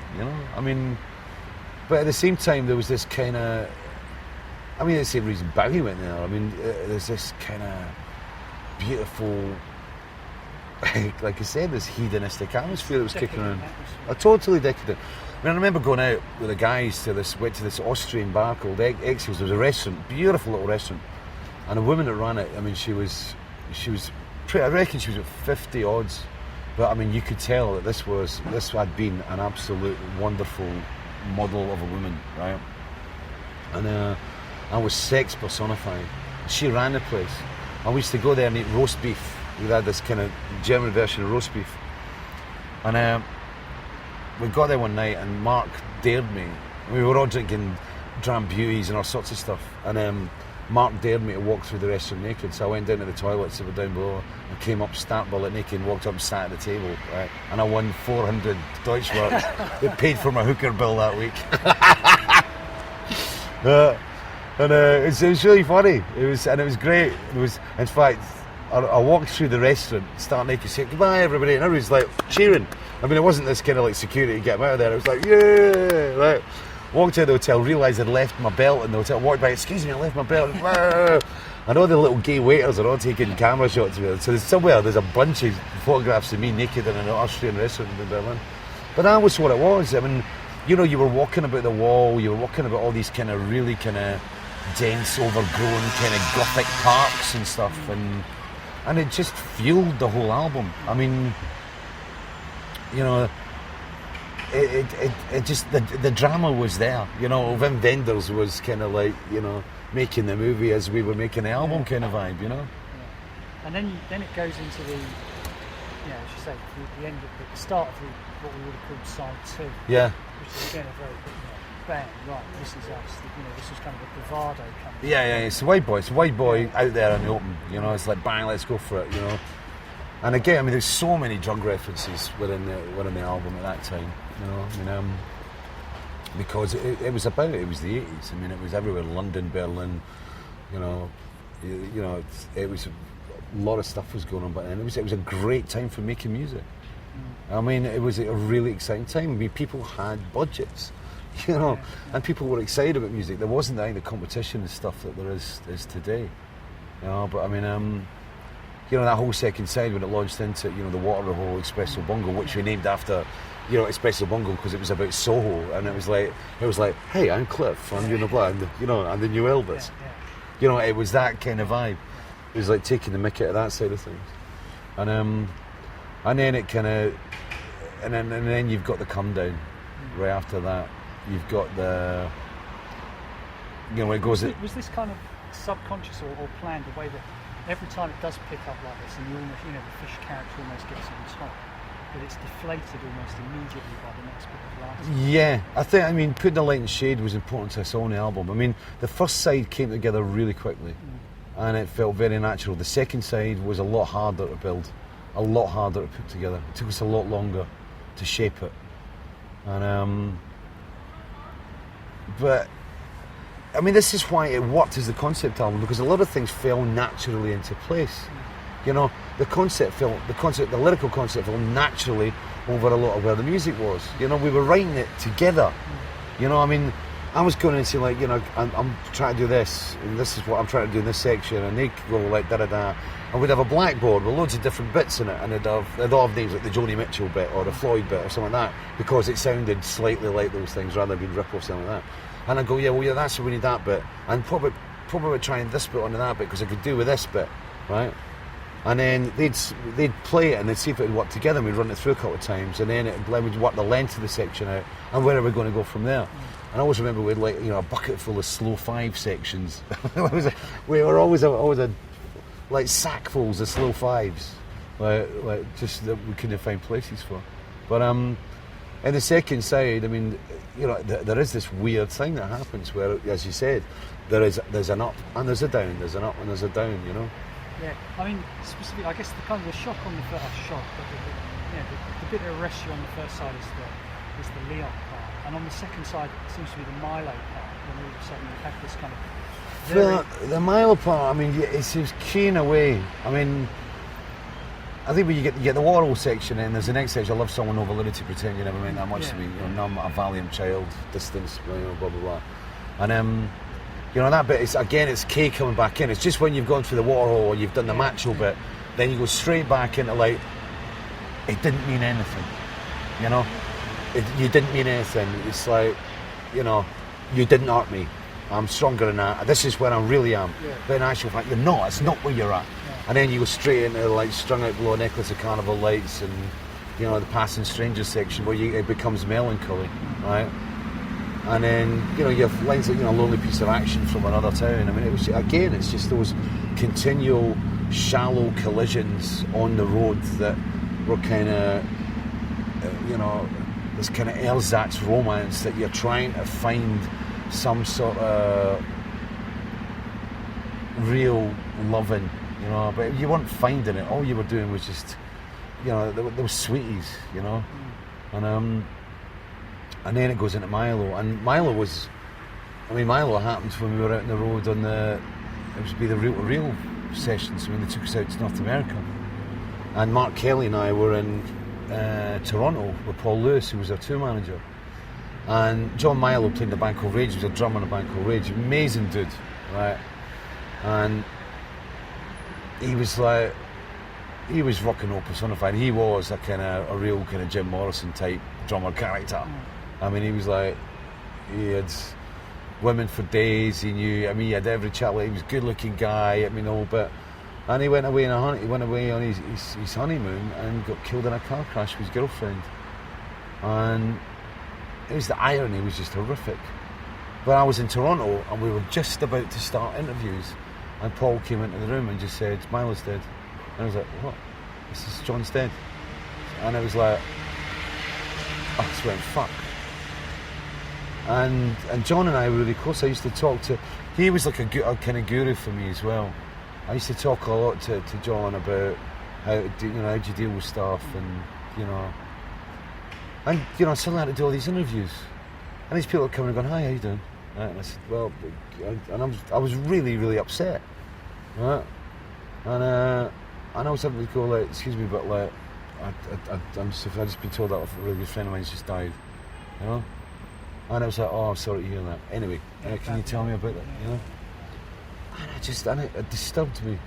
And and I got angry as well, you know, because it was, you know, just get on with it. The show must go on, get on with it. And you weren't allowed that private space. I mean, I think, you know, if it had been, you know, somebody that was a major star on a major label, it would have been the record company saying, well, sorry, but, you know, you can't do interviews today, you know. And in some ways it was like, yeah, you got to get on with it, and, you know. But it kind of threw me, and and I went, is this what's going to happen, you know? And it's like, you know, I mean, and in that lyric, because, you know, some of us go down in a blaze of obscurity, some of us go down, you know, the price of infamy, etc., etc. And I just thought, you know, I was being dehumanised and depersonalised, and, you know, what have I given up to get here? Right? Because this is the start of the revelatory of the album. Yeah. And it was really, you know, what have I really given up? For of it, I mean, you know, I have done the crossroads here, and it was scary at the same time. And that's when it goes, woof, and you're back in Aylesbury again. You know, and then it was, you know, you're back in Aylesbury, and it was, you know, so many the collisions, and that's when the boy walks in the room.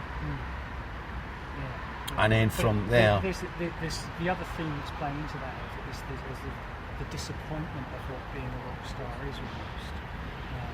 yeah. You know, there's some of that. When you strip the veneer away, you know, it's kind of ugly. I mean, but that's what you're doing. You're selling the dream to people. Yeah. You know, I mean, and, you know, I was sold the dream, bought into it, and, you know, it's like, wait a minute, this, you know, this is like buying a used car. You know? Yeah. And then you suddenly find out that, you know, things do break down. And as I said, that night in Aylesbury, I mean, I think, you know, I did break down. And the whole album was basically rebuilding from that. And the next section that goes on from that is the War Widow and the Laundrette, which is the anger. Yeah, just like that. You know? And it's the anger, and it's like, wait a minute, why am I fucking reveling in this self-pity shit when what I should be doing is going out and fighting again?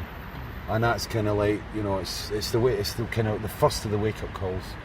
You know, I can't take any more, you know, and I should be saying goodbye, you know, should have taught myself, you know, should have just, like, you know, do the Morrison bit and just, you know, leave in the blaze of glory and let them fucking put question marks over me for that. It's like, duh. You know, that's not my style. And then it goes into what was the hardest section of the album to write, which was, you know, because this is the section in the end that you kind of find. I found direction. There was no childhood in, and that was it. You know, you're always a child. You know, there's always that child in you that will kind of find wonder in things, and there's always a child that's got this kind of naive, simplistic kind of look on life, and it's beautiful. You can't lose that. Because I think when you do, then you do become a jaded cynic, and that is when you do end up fucking just going, fuck it, I've had enough. You know? And I think it's important to keep some of those values that you had when you were younger, and try and keep some of the visions and some of the dreams that you did have. Because, you know, they still can come true. This is the part that sort of completes the concept, doesn't it? Yeah. At what point of the writing did that? Right at the end. I didn't know where it ended.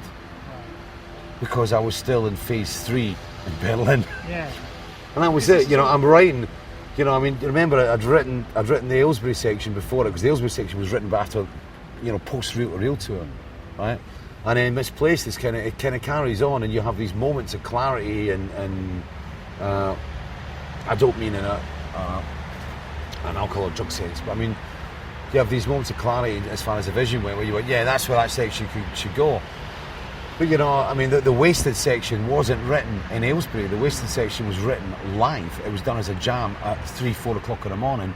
Me and Chris Kimsey in the officers' ballroom, right, and, you know, the XSS club, at 4 in the morning, whatever it was, put the track on, and I went, whoa, it would be incredible if we could retrace all the collisions, all the sparks, all the lives that we lived here. And I was referring to that room. And Chris said something happened on that tape. You know, I mean, someone just went, woof. And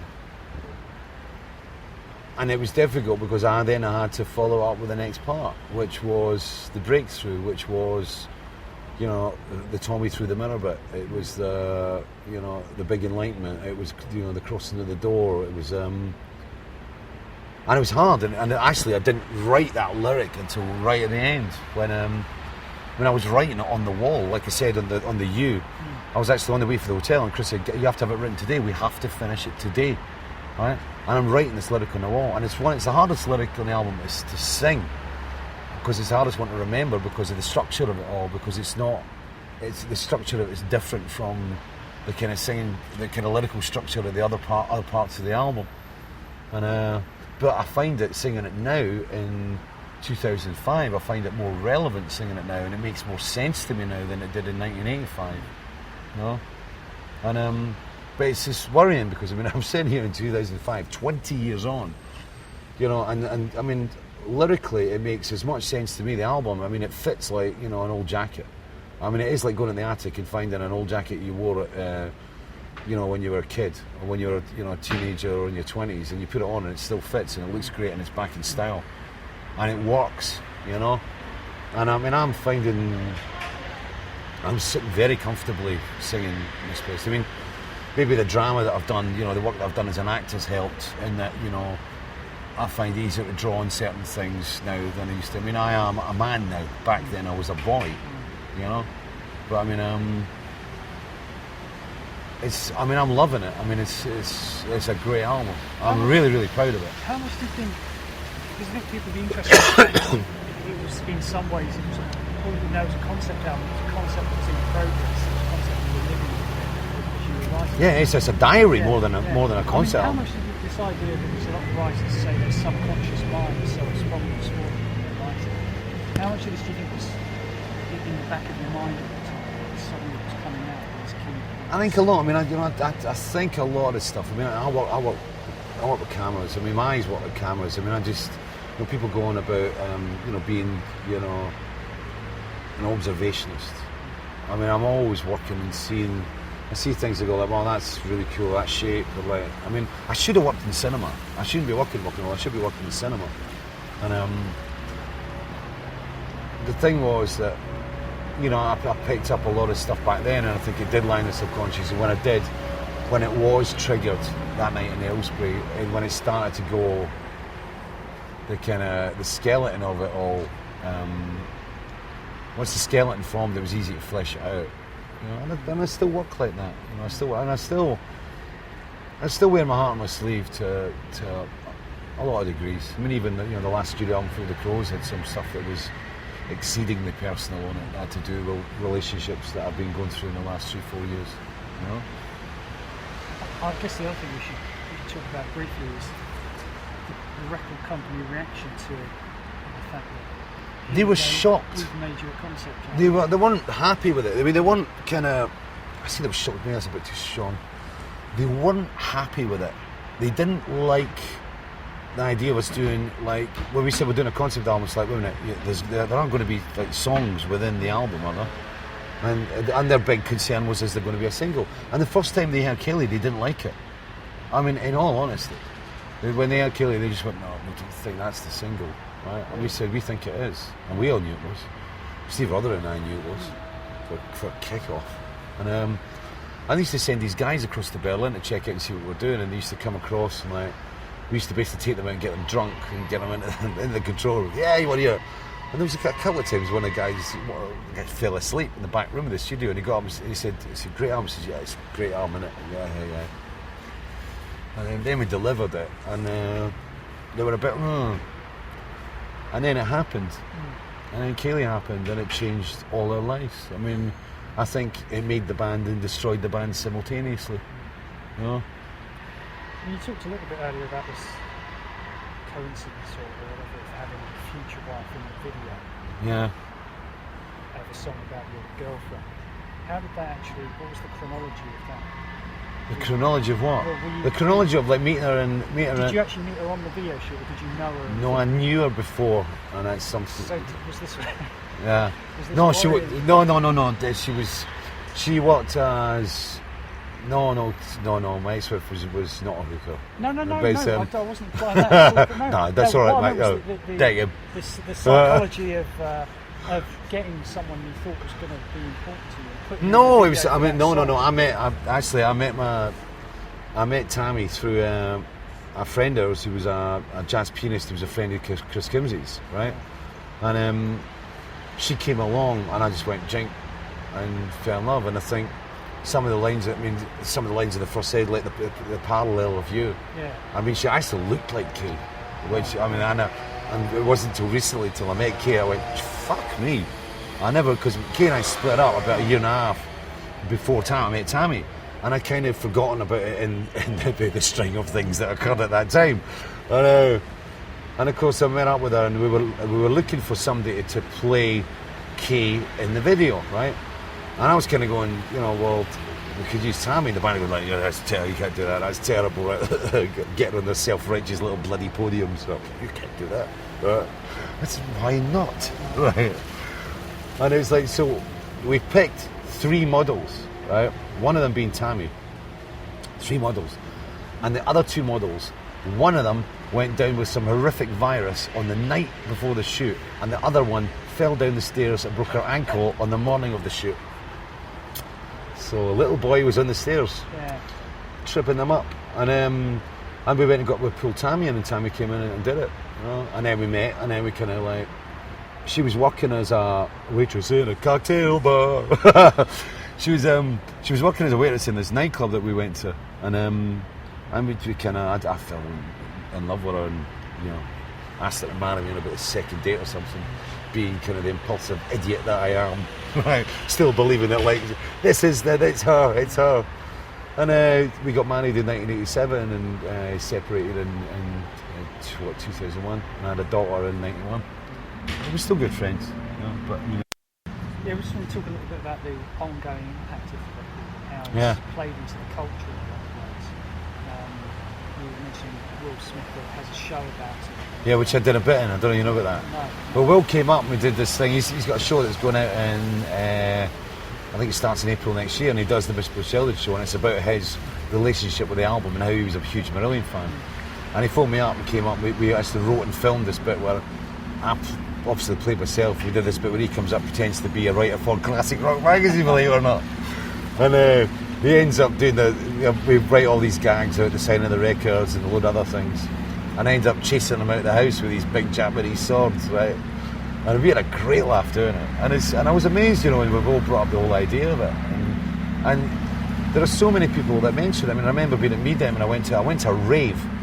And I didn't have any cigarettes and stuff on me, and I went to the toilet and there was these wee French guys who were about maybe so like kind of like, you know, doing all the poses and stuff, looking at me, obviously, you know, very suspiciously. And I went, "Is any of you have you got smoke boys?" And they're going, "Duh." And I says, "It's okay." He says, "I'm not police." He says, "Chanteur Cossé," but the only words I know in French. I'm a Scottish singer, right? And they're going, "Chanteur." I went, "Yeah." He says, "I got." Quel group, right? I says, it's a fish. They go, fish? I says, yeah, fish, Marillion. They went, Misplaced Childhood, right? And they were going, Misplaced Childhood. And it was, the guys started raving on about Misplaced Childhood. They were only about 18 years old. But it's obviously, it's one of them come-down albums, you know, it's like Dark Side of the Moon. It's like, you know, it's 3 a.m, it's a cold bottle of Chablis, it's a big doobie, it's like, you know, let's put it on. And I'm really proud to have been part of making an album like that, you know? Because that was the kind of album I always wanted to make. You know, I always wanted to make one of those albums that people sat down and put the needle on and did one side and took it off and immediately put the second side on, you know. And we did that, you know. And like I said, I'm really proud of it. I mean, you know, Marillion and myself, we put together a great album, but I think it destroyed us because of the success. You know, I think, you know, once when Misplaced came out, I mean, it just went into turbo, you know. And I mean, if we were losing ourselves in Berlin, if I was losing my privacy and losing my kind of, you know, that essential, you know, core, you know, and if I was losing that in Berlin, it was in the 85 to 86, it was being absolutely flamethrowed. I mean, it was, you know, the demands, you know, the acceleration of our careers from the point where Kayleigh was released, you know, and of course it drove us into Clutching at Straws, and Clutching at Straws, you know, was an album that was basically about dealing with the success of Misplaced.